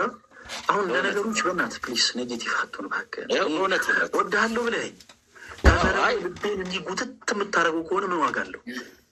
በእውነት ህብረት ስለማላውቃት ነው የጠየቅኩህ። እሺ እውነት ህብረት የሚል የኢትዮጵያ ወንጌላውያን አብያተ ክርስቲያናት ህብረት ውስጥ ግን የተካተተ ቤተ እምነት አይደለም አሁን የጠራልኝ። አይ ወንጌላውያን ውስጥ ነው። አይደለም 64 አባል ቤተ እምነቶች አሉ። ከ64 ውስጥ የለም አሁን ያልከው ወንጌል ህብረት የሚል አባል ቤተ እምነት የለም። አስፈላጊ ከሆነ ካሜራን ክፈትና ዌብሳይቱን ከፍተ አባል ቤተ እምነቶች ተብሎ 64 አባል ቤተ እምነቶች አሉ። 64ቱንም አይተ የአንተ ቤተ እምነት እንደሌለ ማየት ትችላለህ። ለማንኛውም እኔ ጉዳይ አባል የሆንኩበት ጋላሪ ላይ እንዴት አላቅም እንጂ አሳየ ነበር። ችግር የለውም። አይ በቃ ተው፣ እኔ ጉዳይ ስላልሆነ ማለት አስፈላጊ ከሆነ ችግር የለም። ታቦት በአዲስ ኪዳን የለም ብለህ ታምናለህ ወንድማችን ዞላ? አዎ የለም ብዬ ነው ማምነው። እርግጠኛ ነህ ዞላ? አዎ 100%። ምክንያቱም ስለ ታቦት እርግጠኛ ነህ? ታቦት በአዲስ ኪዳን የለም ብለህ ታምናለህ? እስቲ ማርያም እንበል ጌታን ማርያም 22 ዓመት ሆኖኛል በዚህ ከማልኩኝ በእናትህ። ኦኬ። ከዚህ ቀደም የኢትዮጵያ ኦርቶዶክስ ተዋሕዶ ቤተክርስቲያን አማኝ ነበርክ? አዎ። አገልጋይ ነበርክ? አገልጋይ ባልሆንም ያው ትንሽ የቆሎ ትምህርት የተወሰነ ያው በልጅነት እድሜ የቆሎ ትምህርት ተምረሃል? አዎ በልጅነት ለመጀመር ፊደል የቆጠርኩት ቆሎ ትምህርት ቤት ነው በመሰረቱ። እስከምን ድረስ ተምረሃል? የአብነት ትምህርት እስከምን ድረስ ገፋ? አይተው ምክንያቱም ልጠይቀኝ ስለምትችል ምንም ማስታወሰው ነገር የለኝም። ይሄ የምልህ ዛሬ አሁን እኮ መጠየቅም አለብን። አሁን ምን አለ መሰለህ፣ ምንም ቢሆን ቃለ እግዚአብሔር ይረሳ። ቆይ ልንገርህ፣ ምን አለ መሰለህ፣ ቃለ እግዚአብሔር ይረሳል። በዚህ አጋጣሚ አይረሳም ብለህ አይደለም፣ ግን አንዳንድ ደግሞ ምንም ቢሆን በአብነት ትምህርት የዘለቀ ሰው የሚያረሳቸው ደግሞ ነገሮች አሉ። እነዛ ነው እኔም ልጠይቅ የምችለው። አንተ እስከምን ድረስ ዘልቀሃል በአብነት ትምህርት? የሌት ትምህርት ውዳሴ ማርያም ውስጥ ገብቻለሁ። የቀን ደግሞ ዳዊት ጀምሬ ነው ያቆምኩኝ። እኔ 1 ዓመት ከምናምን የተማርኩት ስማርም እና የልጅነት እድሜ ስለነበረ ነው እንደዛ ምልህ። ነገሩ ያው አባታችንም ቄስ ስለሆነ ከአባታችን ነው መጀመሪያም መማር የጀመርኩት። እንደዛ ነው። አዎ አባታችሁ እኮ ቄስ ቢሆንም ኦርቶዶክስ ቤተክርስቲያንን ታቋታላችሁ ማለት አይደለም። ያው የአባታችሁ ለራሱ ነው። አንተ ደግሞ አውቃታለሁ አላልኩም። እኔ አውቃታለሁ አላልኩም። አባባሌ አረት እኔ አበዳሃል አይደለም። በዛ መንፈስ ውስጥ አሁን ለሌሎችም ሰዎች እንደው በደንብ እንዲረዱት ያክል ላንሰው ብዬ ነው። የአባት ቄስ መሆን የዛንም ታይም የኢትዮጵያ ኦርቶዶክስ ተዋሕዶ ቤተክርስቲያንን ትምህርት እንድታውቅ አያደርግህም። አንተ እስከምን ድረስ ነው የገፋው የዘለቀው ያልኩህ ለዛ ነው። ስለዚህ እስከ ዳዊት ድረስ በደንብ አድርገህ የአብነት ትምህርት የተማርክ ሰው ከሆንክ ምንም ቢሆን እንግዲህ ያው በአገልግሎቱ በኩል አልፈሃል ማለት ነው። በዚህ በቅዳሴው በድቁናው በኩል አልፈሃል ማለት ነው። ወንድማችን ዞላ የተወሰነ አልፈሃል። በጣም ጥሩ። እሺ እንዶ መልካ ቁርባን እስኪ ከቅዳሴ ክፍል እንዶ መልካ ቁርባን እንበልልን እስኪ ዞላ። ቅዳሴ ጸሎት በልጅነት እድሜ ያለው ቅዳሴ ጸሎት አገልግልሃል እኮ። መልካ ቁርባን እኮ ሶ ሲምፕል እኮ። አሁን እኮ የኔ ታናናሽ የሆኑ እህት ወንድሞቼ ቅዳሴ ላይ ሲገኙ አብረው የሚሉት ነገር ነው። ተሰጦ እየመለሱ ማለት ነው። ምዕመን ሆነው አገልጋይ ሆነው ሳይሆን ምዕመን ሆነው የሚሉት ነገር ነው ያልኩህ ዞላ። እስኪ በልልን መልካ ቁርባንን በዜማ በልልን። ወይም ደግሞ እውነት ለመናገር እኔ እውነት ለመናገር ፈለገ አሁን ጸሎት ሃይማኖትን በልልኝ ብትለኝ እንኳ ራሱ አላውቀውም በግዕዝ። ምክንያቱም ያገለገለ ሰውማ በፍጹም ይሄ ለምን መሰለህ እኔ ሲጀመር እኔ እኮ እዚህ ላይ ብዙም አላውቅም ብያለሁ። ምክንያቱም ይሄማ ትልቅ ማጫ ለምን መሰለህ፣ ቆይ ከስንት ዓመት በፊት እንደሆነ ታውቃለህ ፈለገ? ከስንት ዓመት በፊት ነው? ከ30 ዓመት በፊት ያለ ታሪክ ነው። ስንት ዓመት ነው አሁን አንተ? 41 ዓመቴ ነው አሁን። 41 ዓመት ነው። እሺ ከ30 ዓመት በፊት ያለ ማለት አንተ በስንት ዓመት ነው ፕሮቴስታንት የሆንከው? ቆይ በስንት ዓመት ነው ፕሮቴስታንት የሆንከው? አሁን ኦልሬዲ ስንት ዓመት መሰለህ? 21 ዓመት ሊሆነኝ ነው እኔ እኮ። አሁን እኮ ቅድም ስትነግረኝ የነበረው ልክ በ11 ዓመቴ ነው ፕሮቴስታንት የሆንኩት አይነት ስታፍ ነው ስትናገር የነበረው። ከዛሬ 30 ዓመት በፊት ቆይ አንዳንድ ጊዜ አዳምጠኝ ዞላ ይበል። ከዛሬ 30 ዓመት በፊት ማለት ከዛሬ 30 ዓመት ወደኋላ ስትቆጥር 41 ዓመት ከሆነ 11 ዓመት ማለት ነው። ከዛሬ 30 ዓመት በፊት የማውቀው 11 ዓመት ፕሮቴስታንት እኮ ስንት ዓመት ነው? አይ በ22 ዓመቴ ነው ፕሮቴስታንት የሆንኩት። ይሄ የማይገናኝ ነገር ነው ብራዘር። በ22 ሳይሆን 22 ዓመት ኦልሬዲ እኮ አገልግሎቱንም የቤተክርስቲያኑንም ሁሉ ነገር የታወቀው አንተ እንደተናገርከው በ20 ምናምን ዓመት ነው። ስለዚህ ከዛሬ 30 ዓመት በፊት የሆነ ነው አትበለኝ። ሰው በቅዳሴ ጸሎት ታገለግል የነበርክ ሰው ከሆንክ ዞላ እንዴ ማወቅም አለብን ማየት አለብን። አንዳንድ ጊዜ ምንድን ነው መሰለህ በጣም ብዙ ሰው አገለግል ነበር አልኩህ እንዴ? በድቁና በቅዳሴ አገልግዬ አውቃለሁ። ላይቭ ሪከርዱን ይፖስቱልሃል። ዞላ ላይቭ ሪከርዱን ይፖስቱልሃል። ከእንደገና ትሰማለህ። በቅዳሴ አገልግዬ አውቃለሁ ብለህናል። በቅዳሴ አገልግሎት አገልግዬ አውቃለሁ ብለህናል። ታገለግላለህ ምስል አዎ አገልግዬ አውቃለሁ። ማገልገል የሚችለው እኮ እንደኔ አይነቱ ሳይሆን ረጅም ዘመን ቅዳሴውን የተማረ መልስን አስተካክለው ችግር የለውም። አስተካክሉ ሳይሆን ምንድን ነበር ያልኩህ? እስከምን ደርሰሃል? ቅዳሴ በድቁና አገልግለህ ታውቃለህ ወይስ አታውቅም? አዳምጡላችሁ። ድቁና እና ቅዳሴ በጣም ይለያያል። ፈለገ በቅዳሴ ጸሎት የሚያገለግል ሰው የስልጣነ ክህነት አለ ወይስ የለውም? የዲቁና ክህነትም የቅስና ክህነትም የተለያዩ ናቸው። ዲቁና አንድ ነው ብዬ አልጠየቅኩም። ዘላለም ስለ ቅስና ጠይቀኝ። ቅስና ማለት እኮ ቀላል ነገር አለ። እኔ አሁን ይኸውልህ በድቁና ያልኩ ለዛ ነው፣ በቅስና የሚባል ስላለ ማለት ነው። ስለዚህ በድቁና በቅዳሴ ጸሎት አገልግለህ ታውቃለህ ወይንስ አታውቅም? በዲቁና ማገልገል አገልግያለሁ። በዲቁና ማገልገል ስልህ እሱንም ዲቁና ራሱ አልተቀበልኩም። ዲቁና አገልግልሃል? ዲቁና አልተቀበልኩም። ግን ዲቁና ምንድን ነው? ዲያቆን ማለት ራሱ አገልጋይ ማለት አይደለም እንዴ ፈለገ? እሺ በዲቁና አገልግልሃል፣ ግን ዲቁና አልተቀበልክም። ዲቁና አልተቀበልኩም። እንዴት ነው አንተ ዳዊት የሚማር ሰው ዲቁና ነው የሚቀበለው? ገና ውዳሴ ማርያም የሚማር ሰው እንዴት ነው ዲቁና የሚቀበለው? እኔ አሁን ተቀይሮ አላውቅም። ዲቁና ከማን ነው የተቀበልከው? በዲቁና ተቀበልካል? በዲቁና አላገለገልክም? ኧረ ዲቁና ከማን ነው የተቀበልከው? ፈለገ ወደ ዋናው ጥያቄ ለምን አትመለስም? እኔ እኮ ሲጀምር ስገባ መለሳሉ ዞና ለምን አንተ ቆቆ ተረጋጋ ወንድማችን። ድቁና አላውቅም በል ድቁና አገልግያለሁ። አዳምጠኝ። እኔ አውቃለሁ አላ የመለስከው መልስ ምን ነው ታውቃለህ? ዞና በጣም በሚያሳዝን ሁኔታ የመለስክልን መልስ ምን የሚል መልስ ነው መሰለህ? በሕክምና ሐኪም ሆኜ ሰርቻለሁ፣ ሜዲሲን ግን አልተማርኩም እያልከን ያለው ባጭሩ አንተ እያልክ ያለው ይሄንን ነው። በድቁና አገልግያለሁ በዲያቆን ሆኜ ግን አልቀደስኩም፣ ድቁና አልተቀበልኩም እያልክ ድቁና አልተቀበልኩም በድቁና ግን አገልግያለሁ ማለት በሜዲሲን ተመርቄያለሁ ነው። በሕክምና አገልግያለሁ ግን በሜዲሲን ትምህርት አልተማርኩም እንደማለት ነው። አራምባና ቆቦ የሆኑ ሀሳብ ማለት ነው ዞላ። ለማንኛውም ከንግግሮችህ በቃ እኔ መረዳት ያለብኝን ነገር ተረድቻለሁ። ችግር የለም። እንዲህ ወደዚህ ሀሳብ ጥልቅ ገብተን አናውራ፣ ችግር የለውም። ወደ ርዕሳችን እንመለስ። ኦርቶዶክስ ለሆኑ ሰዎች እንደዚህ አይነት አሁን ያነሳናቸው ሰዎች በቂ ናቸው። ከዚህ ቀደም ኦርቶዶክስ ነበርን የሚሉ ሰዎች እስከምን ድረስ ቤተክርስቲያኒቱን እንዳወቋት እንደተረዷት የሚያሳይ ስለሆነ ለእኛ በቂያችን ነው። ወደ ዋና ሀሳባችን እንለፍ። ታቦት በአዲስ ኪዳን የለም ብለህናል። በአዲስ ኪዳን ታቦት እንደሌለ የሚናገር አንድ የመጽሐፍ ቅዱስ ማስረጃ ወጣና ስጠን። ፈለገ ያው ቅድምም እንደዛ አስጠይቃቸው ሰምቻለሁ እና እኔ የምመልስልህ አጭር መልስ ነው በዚህ ጉዳይ። አሁን እኔ አንተን አጭር ንግግርና አጭር ግጥም ለመስማት አይደለም ዞላ ያስገባው። ግን ያስገባው ምን አይነት ማስረጃ ስጠኝ አልኩ ዞላ? በአዲስ ኪዳን ታቦት እንደሌለ ማስረጃ ስጠኝ ነው የምትለኝ? ምን አይነት ማስረጃ ነው ስጠኝ አልኩ? ታቦት እንደሌለ ታቦት እኮ ምን አይነት ማስረጃ? ምን አይነት ማስረጃ? የሰው ማስረጃ? የምን ማስረጃ ነው ስጠኝ አልኩ? መጽሐፍ ቅዱስ ላይ ሲጀመር የእግዚአብሔር ቃል ነው ማስረጃችን። በቃ ስለዚህ ከመጽሐፍ ቅዱስ ታውጣና አንተ ያልከውን እንዲህ ብዬ አምናለሁ ያልከውን እምነትህን የሚወክል አንድ የመጽሐፍ ቅዱስ ማስረጃ ሰጠን። ምን ላይ እናውጣ? የግል ሀሳብን ወደ በጣም ጥሩ።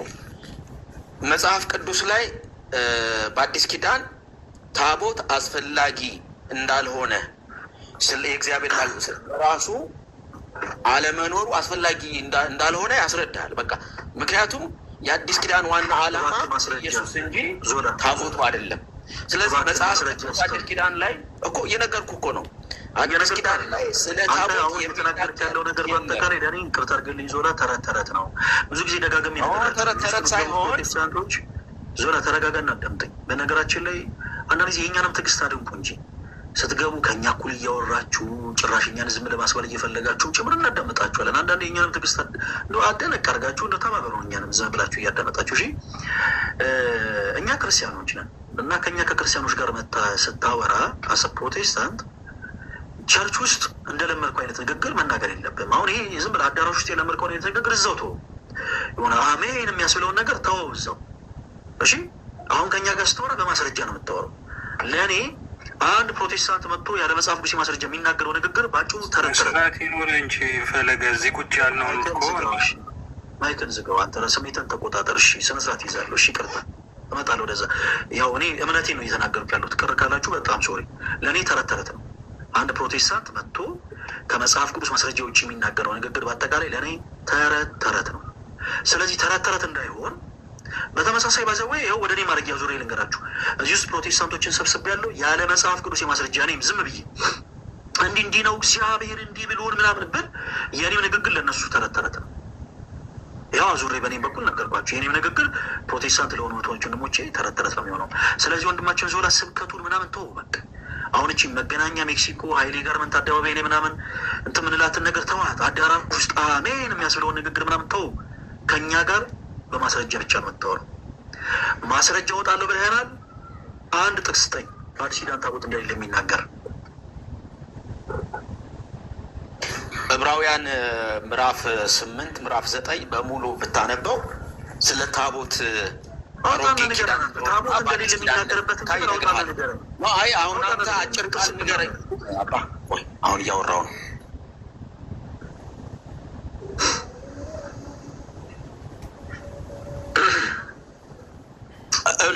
አዲስ ኪዳን በዕብራውያን ማንበብ በቂ ነው። በነገራችን ላይ ብሉይ ኪዳን እንደተሻረ ማለት ብሉይ ኪዳን በእርግጥ ምዕራፍ 8 በሙሉ ነው እንግዲህ ሀሳቡን የሚናገረው፣ ግን እኔ አለፍ አለፍ ብዬ ላንብብልህ። እንደዚህ ይላል ቁጥር 5 ላይ በተራራው እንደተገለጠልህ ምሳሌ ሁሉን ታደርግ ዘንድ ተጠንቀቅ ብሎት ነበርና ስለ ሙሴ ነው የሚናገረው። አሁን ግን በሚሻል ተስፋ ቃል በተመሰረተ በሚሻል ኪዳን ደግሞ መካከለኛ እንደሚሆን በዚህ ልክ እጅግ የሚሻል አገልግሎት አግኝቷል። ፊተኛው ኪዳን ነቀፋ ባይኖረው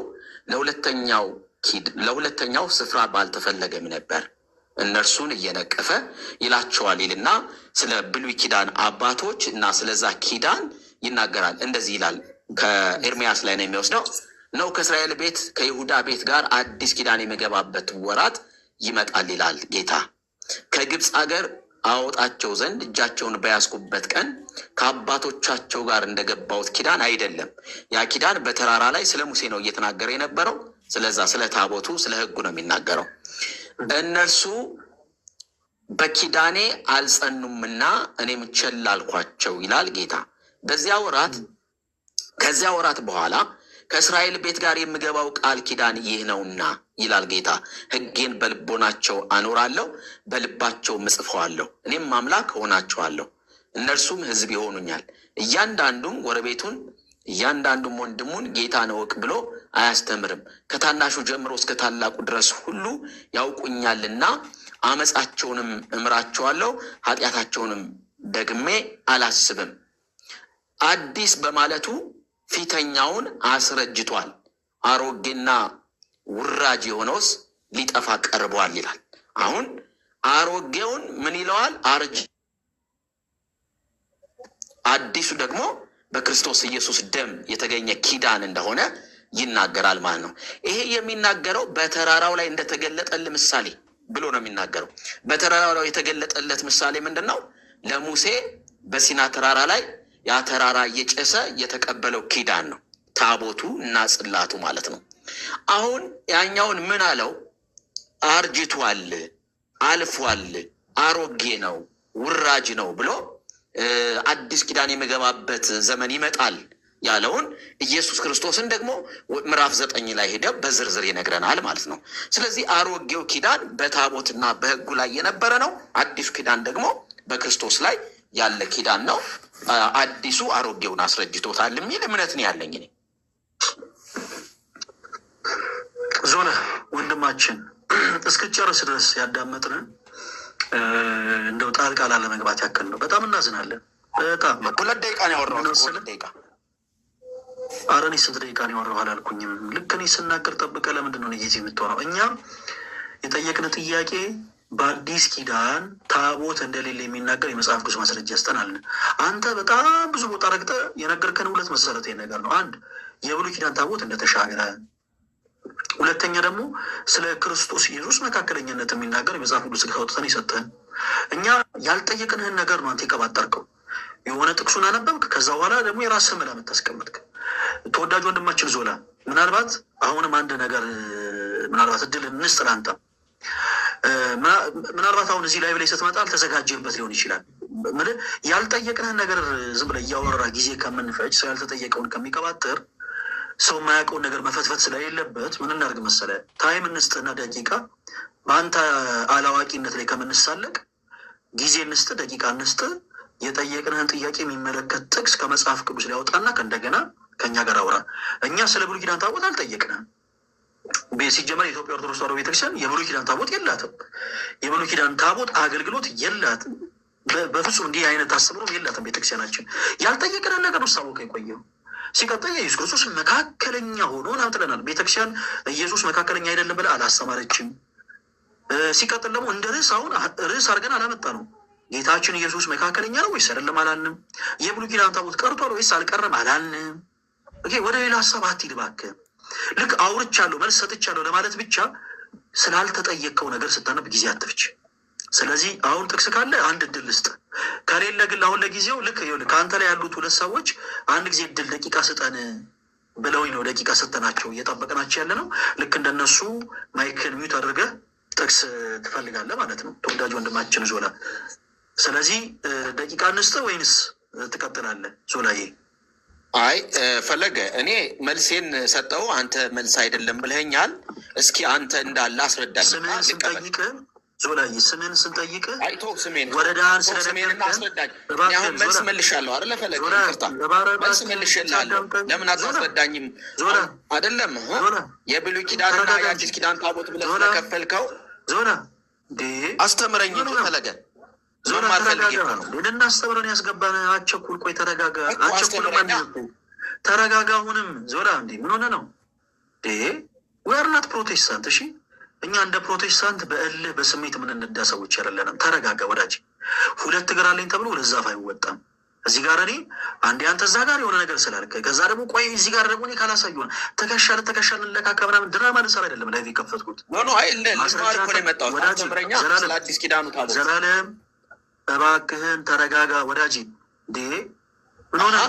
ለመማር አንተ ስላልክ አይደለም ዘላለም። አሁን የአዲስ ኪዳኑ ታቦት በመጀመሪያ ምን መለስክና እኛን ቀጥል። ማስረጃ አምጣ።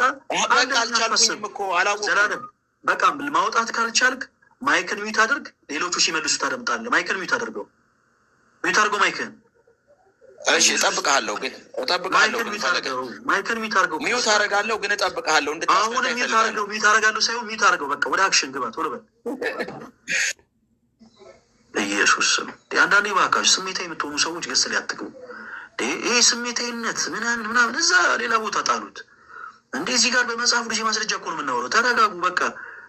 እዚህ ጋር አንድ ሰው መጥቶ ሲጀመር አሁን የዞላን ሀሳብ ምን ያክል በጣም የልጅ ሀሳብ እንደሆነ ልንገራችሁ። ምን አለ መሰላችሁ? ለምሳሌ እኔ ክርስቲያን ነኝ እና ስለ ሳሊቬሽን ትምህርት ለፕሮቴስታንት ለሆኑ ሰዎች ምላሽ እየሰጠው የሆነ ነገር እንደው ድንገት ግራ ቢያጋባኝ በእነሱ መስቀለኛ ጥያቄ ግራ ብጋባ እስቲ እናንተ አስተምሩኝ አይደለም። ምክንያቱም ፕሮቴስታንቶች በጨለማ ውስጥ ናቸው ብዬ ስለማምን ማለት ነው።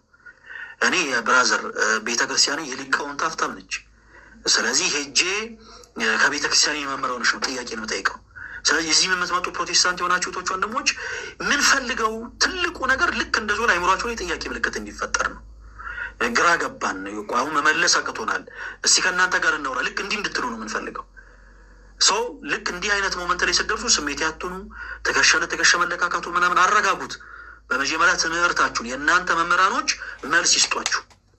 ልክ ያኔ መልስ ስታጡ ትምህርታችሁ ባዶ እንደነ ስታውቁ አትቸኩሉ። በደንብ አድርገን እናሰብራችኋለን። እሺ ተረጋጉ። እሺ እንቀጥል። ወንድማችን ብሩክ ፈለገ እንዴት ዳ? እግዚአብሔር ይመስገን። ከየት ቤተ እምነት ነው የመጣው ብሩክ? አታውቀኝም? ከአማኑኤል ህብረት። ብሩክ እኔ አውቃለሁ፣ ስለማውቅህ ነው ብሩክን ብዬ የጠራሁህ። ግን እዚህ በጣም ብዙ የሚገቡ ፕሮቴስታንቶች አሉ። እንደምታውቀው ደግሞ የፕሮቴስታንት ዲኖሚኔሽን በጣም ብዙ ነው፣ ነፍ ነው እና ያንን ማስታወስ ስለማልችል ለዛ ነው የጠየቅኩህ። እና ከየት ቤተ እምነት ነው የመጣሁት አድርገኝ። አማኑኤል ህብረት ነኝ። ከአማኑኤል ህብረት። ታቦት በአዲስ ኪዳን የለም ብለህ ታምናለህ ብሩክ? እኔ ብቻ ሳልሆን ኦርቶዶክስም ታምናለች። አዎ ምንድነው መሰለህ አሁን ለጊዜ ጠየቅኩ ስለ አንተ እምነት ነው ይሄ እኮ ልመልስልህ ነው። አዎ ስለ አንተ እምነት ብቻ እሺ። አሁን ለጊዜው ኦርቶዶክስ ምናምን ብሎ መፈጣጠሩን ተውና ስለ አንተ እምነት ብቻ ነው የጠየቅኩ። አንተ ምንድን ነህ? የት ቤተ እምነት ነው የመጣው? ቆይ ብሩክ ተረጋጋ። ከየት ቤተ እምነት ነው የመጣው? ብሩ ምናልከኝ? ከአማኑኤል ህብረት ከአማኑኤል ህብረት አይሰማም።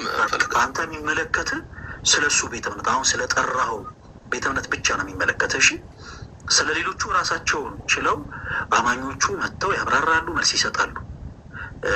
መጋቢ አዲስ እሸቱ የሚባሉ አንድ ቤተክርስቲያናችን መምህር ምን ይላሉ መሰለ? በማያገባችሁ ነገር ገብታችሁ አትፈትፍቱ ይላሉ። እና ቡራ አንተ በማያገባ ነገር ገብተህ እንዳትፈተፍት አይመለከትም። ችግር የለም። ቆይ አሁንም ተረጋጋች ስናት እኮ አሁን እግር ኳስ ጨዋታ አይደለም፣ ስለ ማንቸስተር እና ስለ አርሴናል አይደለም እያወራን ያለን እና ቡራ ይኸውልህ አሁን ትልቁ ችግር ምንድን ነው መሰለ? የሚመለከትህን ነገር ማወቅና ለማወቁ ላይ ነው። አሁን አንተ ቅድም እንዳልነ ከየት ቤተ እምነት ነው የመጣው ስንል ከአማኑኤል ህብረት በቃ አንተ የሚመለከትህ እኛ ምናምነው እንዲህ ነው ብለህ የምትመልሰው ሀሳብ በአጠቃላይ የሚመለከት ስለ ቤተ እምነት ብቻ ነው። ሌላውን ለጊዜው ፊልም መስራቱን ተውና ማለት ነው። ኦኬ ስለዚህ ታቦት በአዲስ ኪዳን የለም ብዬ አምናለሁ ብለህናል። አንድ የመጽሐፍ ቅዱስ ማስረጃ ስጠን።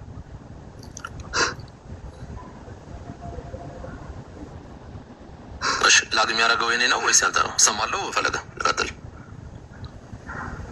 ምናልባት እንግዲህ እሰማለሁ ይሆናል እና በደንብ ይሰማናል። ምን ላይ እናውጣ? ማስረጃ ነው። በጣም ወደ ማስረጃው ሊድ። እሺ በአዲስ ኪዳን ታቦት አለ ወይ ተሽሯል ወይ አልተሻረም ወይ የሚለውን ነገር ነው የምናየው።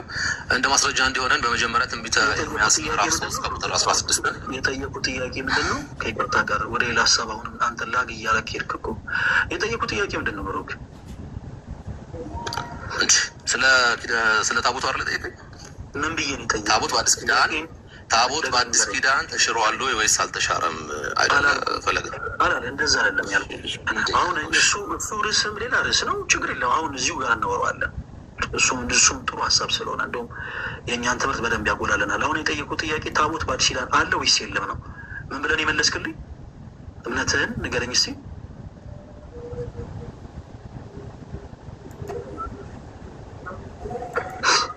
ሶሪ ስልክ እየገባብኝ ምን አልከኝ? አልሰማሁም። ታቦት በአዲስ ኪዳን አለ ወይንስ የለም ብዬ ነው የጠየቁ ብሩክ። ሰው ያው መለስክልኝ እምነትህን። ታቦት በአዲስ ኪዳን አለ ወይንስ የለም? ምን ብለህ ነው የምታምነው? የለም አልኩህ እኮ ደሴም እኮ ነው። ቅድም አሁን የምታመጣልህ ብሩክ ከይቅርታ ጋር አሁን ምን አለ መሰለህ፣ እንደ ሌላው ጊዜ ለመነጫነጭ እንዳትሞክር እሺ። ይሄ የአባት ቤት አይደለም። ፕሊስ እባክህን። አንዳንድ ቆይ ተረጋጋ። ይኸውልህ አንዳንድ የሚሰለቻል ሁልጊዜ ጸጥ ስንልህ እንዳይለምድብህ አሁን ላስጠንቅቅ። ይሄ የአባት ቤት አይደለም። እሺ ተረጋጋ።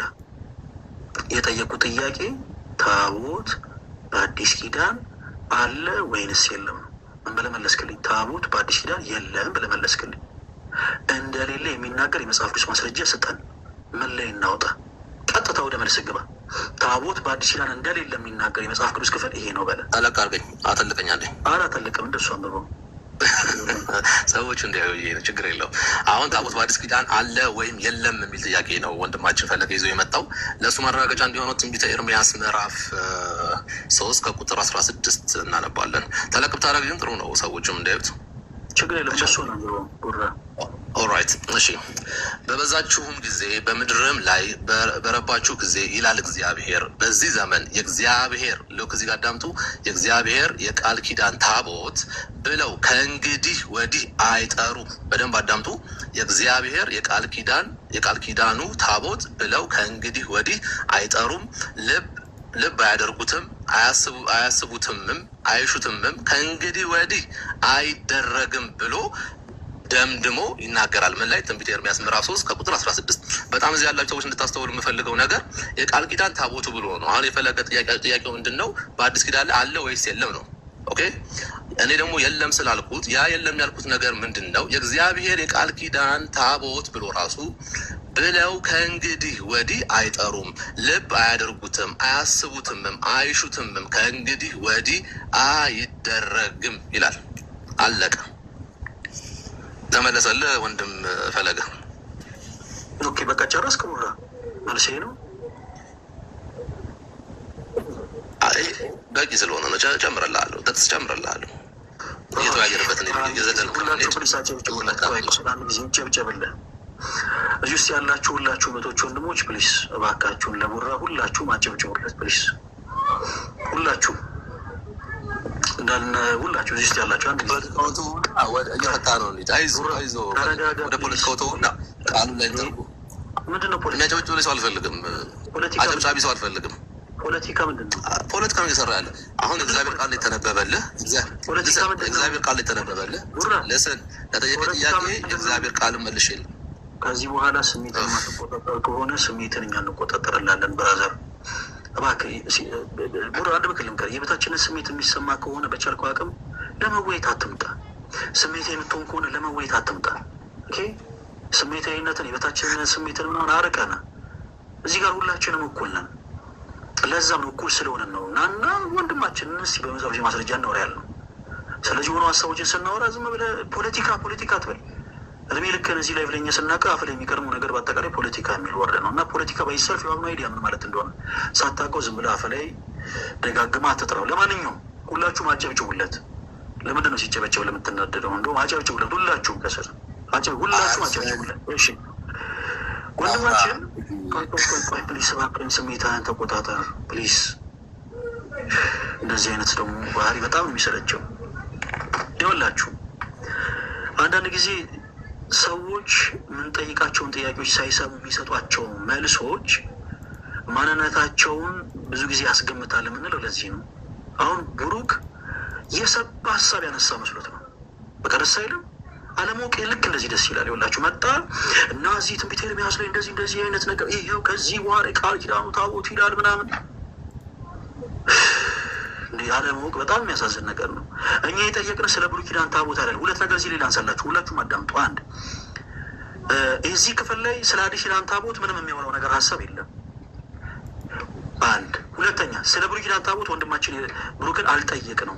ሁለት ሲቀጥል ደግሞ እዚህ ክፍል የተቀመጠው ትንቢተ ኤርምያስ ላይ የተቀመጠው ሀሳብ በዛን ዘመን የሚመጡ ሰዎች የቃል ኪዳኑ ታቦት የተባለውን ይህንን የቃል ኪዳን ታቦት መሰዊያውን ማለት ነው አንፈልግም የሚሉ እምቢተኞች እንደሆኑ ክፍሉ ይናገራል እንጂ አምላካችን እግዚአብሔር ከዚህ በኋላ ይህን የቃል ኪዳን ታቦት አላለም። ያዙ ሊቀቁኝ ያልሽኩ ብራዘር፣ በስመ አብ ወወልድ ወመንፈስ ቅዱስ ይሁን የሰባ ሀሳብ ያነሳበት ማለት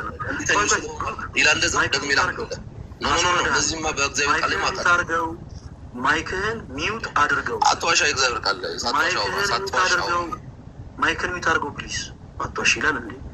ስትቀባጥር ቁጭ ብለን የሰማነ ፕሊስ ማይክን ሚውት አድርገው። ያልጠየቅንህን ነገር ያዙ ሊቀቁኛል። የሰባ ሀሳብ አንስተህ መስለህ ከሆነ የመሰለ ከሆነ ይህ የሰባ ሀሳብ አይደለም ብራዘር። እኛ ስለ ብሉይ ኪዳን ታቦት አልጠየቅንህም። አንድ ባጭሩ እኛ ስለ ብሉይ ኪዳን ታቦት አልጠየቅንህም።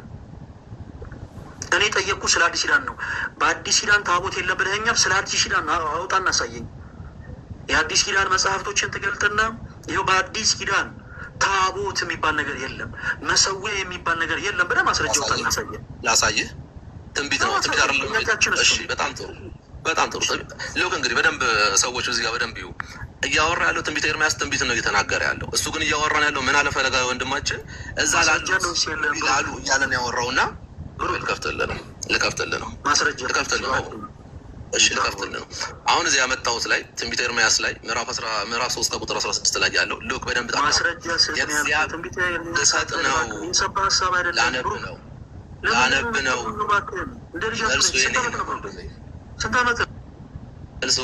መልሱ የኔ ነው። ተረጋጋ ወንድሜ ተረጋጋ። እናንተ ሁልጊዜ ስናወራ ስምህ ማን ነው? እንዴት ነው? ቁመትህ ስንት ነው? አልናገርም። ወደ መልስ አንድ ነገር ልንገርህ። እዚህ ጋር ቆይ አንድ ነገርማ ልንገርህ። እዚህ ጋር ተወጣጥረህማ ከኛ ጋር አትወራም። እሺ ብራዘር፣ ማስተማር ቢያቅተን ሌላ ነገር አንተ ማስተማር ቢያቅተን ግብረ ገብ ማስተማር አያቅተንም እንዴ? ተውንጅ በጣም ከአቅም በላይማ አትለጠጥ እንዴ?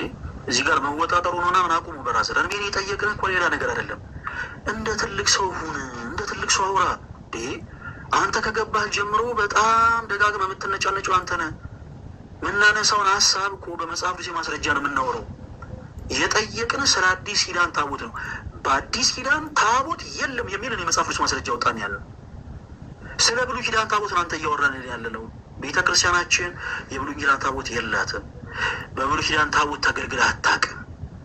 ይህች የአዲስ ኪዳን ቤተ ክርስቲያናችን የብሉይ ኪዳን ታቦት የላትም። የብሉይ ኪዳን መሰዊያ የላትም።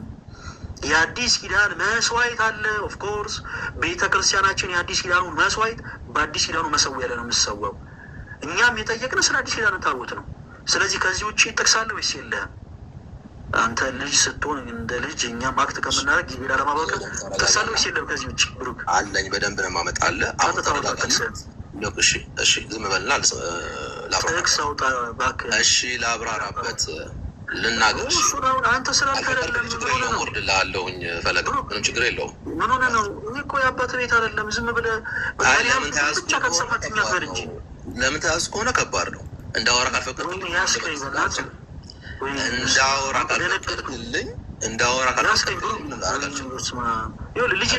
አልተያዝክ ላውራ ብሩክ ስላልክ አይደለም የምታወራው። ልጅ አቱን የምልህ ለዚህ ነው።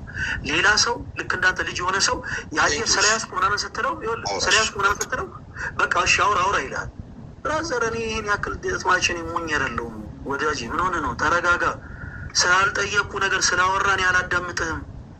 የጠየቅኩ ስለ አዲስ ኪዳን ታቦት ነው። አውጣ ማስረጃ፣ ስለ አዲስ ኪዳን ታቦት አውራ። ከዛ ውጭ ግን ይኸውልህ ስለያዝኩ ነው በቃ ተያዝክ ምናምን። እኔ ልጅ አይደለሁም። የልጅ በሽሽቁን እዛው ልጅነት ላይ እዛው ከተበሻሸሽካቸው ልጆች ጋር እዚህ የምናወራው ስለ መጽሐፍ ቅዱስ ነው። እና ደግሞ በጣም ያስጠላል፣ ይሰለቻልም እንደዚህ አይነት ባህሪ።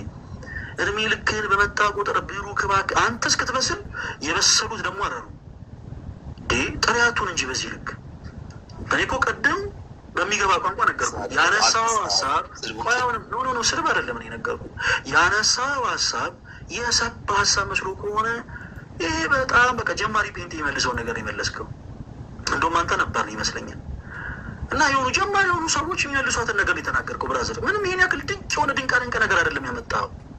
እኛ ስለ ብሉይ ኪዳን ታቦት አልጠየቅንም። ቤተ ክርስቲያናችን የብሉይ ኪዳን ታቦት የላትም። አንድ ቤተ ክርስቲያናችን በብሉይ ኪዳን ታቦት አትገለገልም። ሁለት አጭርና ግልጽ የጠየቅን ስለ አዲስ ኪዳን ታቦት ነው። ስለ አዲስ ኪዳን ታቦት ስናወራችሁ ፕሮቴስታንቶች ወንድሞች ስለ ብሉይ ኪዳን ታቦት አታወሩ።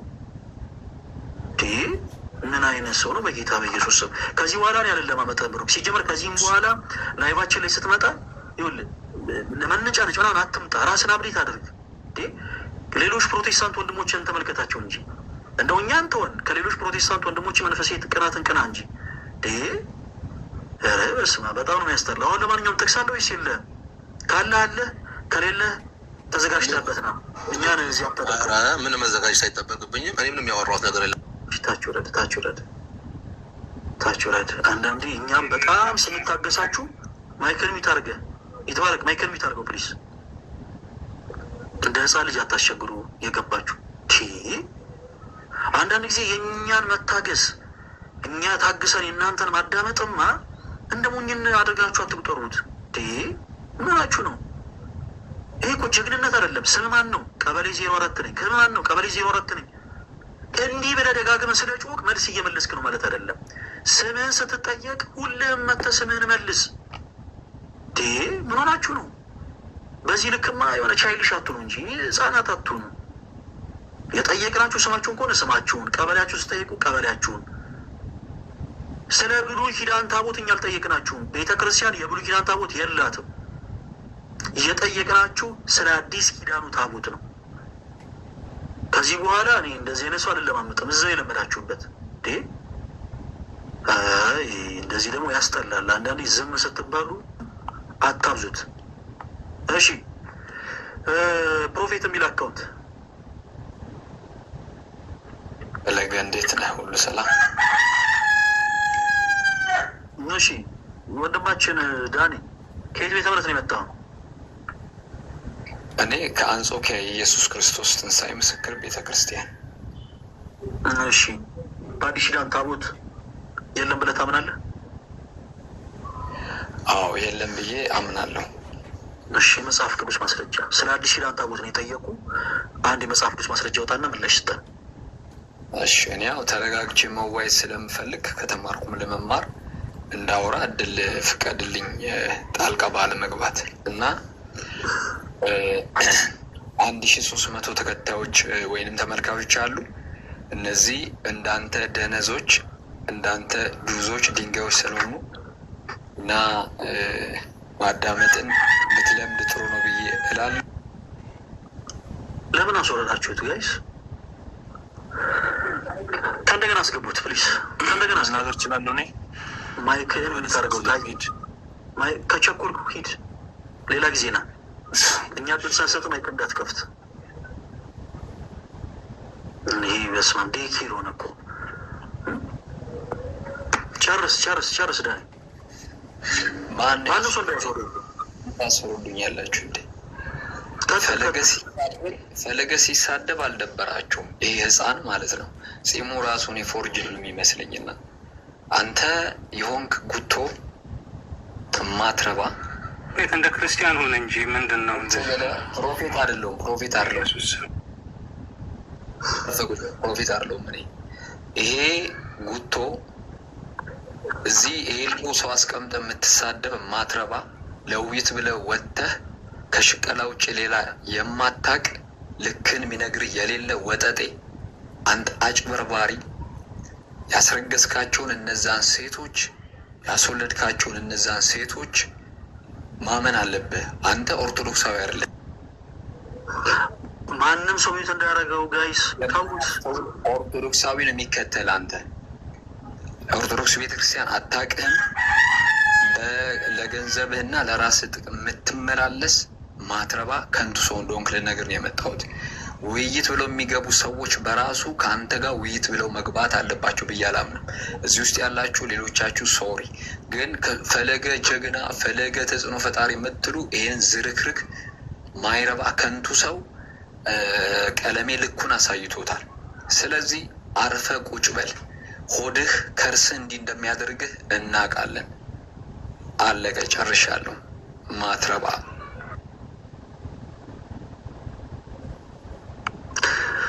መልካም። እሺ፣ እናመሰግናለን ወንድማችን። ሁላችሁም ክርስቲያኖቶች ወንድሞች፣ እንዲህ አይነት ነገር ሲፈጠር አትበሳጩ፣ አትናደዱ። አለው እኮ እኔ እኮ አለው። አሁን ይሄን ነገር ሁሉ እየተቀበሉ ያሉት እኮ ነው ያለው። ለምን ትበሳጫላችሁ ጋይስ? ይሄ የስራችን ውጤት ነው። ኦኬ፣ ይህ ወንድማችን ገብቶ ፕሮቴስታንት እምነት ተከታይ ነው። ዲስ ማች አፉን የከፈተው ይሄን ያክል ተበሳጭቶ እንዲናገር ያደረገው እኛ ስራ ላይ ስለሆነን ነው። ሁላችሁም ኮሜንት ላይ ስራ ላይ ነን እያላችሁ ጻፉ። ሁላችሁም በዚህ አጋጣሚ ለፕሮቴስታንት ወንድሞቼ መልእክት ላስተላልፍ። ለሁሉም አይደሉም፣ እሺ። ልክ እንደዚህ በጣም ስሜታዊ ለሆናችሁ፣ በጣም ፈለገ አትናትዮስ የሚል ስም ገና ሲጠራ ራሳችሁን የሚያዞራችሁ አረፋ የሚደፍቃችሁ አንዳንድ ፕሮቴስታንት እህት ወንድሞቼ ለእናንተ ነው፣ ለሁሉም አይደለም።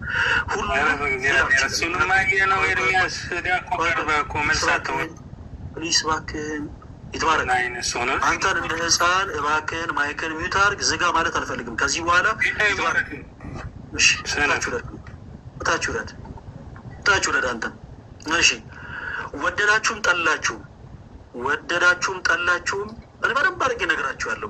የእኔ ስም ሲጠራ የምትበሳጩ ፕሮቴስታንት እህት ወንድሞቼ፣ የእኔ ስም ሲጠራ ፈለገ አትናትዮስ ስለተባለ በቃ ሁለንተናችሁ ቁጥት የሚል በጣም የምትቆጡ በጣም የምትበሳጩ ፕሮቴስታንት እህቶች ወንድሞቼ፣ ይኸውላችሁ በቻላችሁ ታውቅም ኑና፣ ልክ እንደዚህ ላይፍ ስትሪም ላይ ኑና፣ ወይ እንደዚህ በስድብ አውጡት፣ ወይ ደግሞ ተወያይታችሁ በመጽሐፍ ማስረጃ ውስጣችሁ ያለውን ነገር ቀረፉት።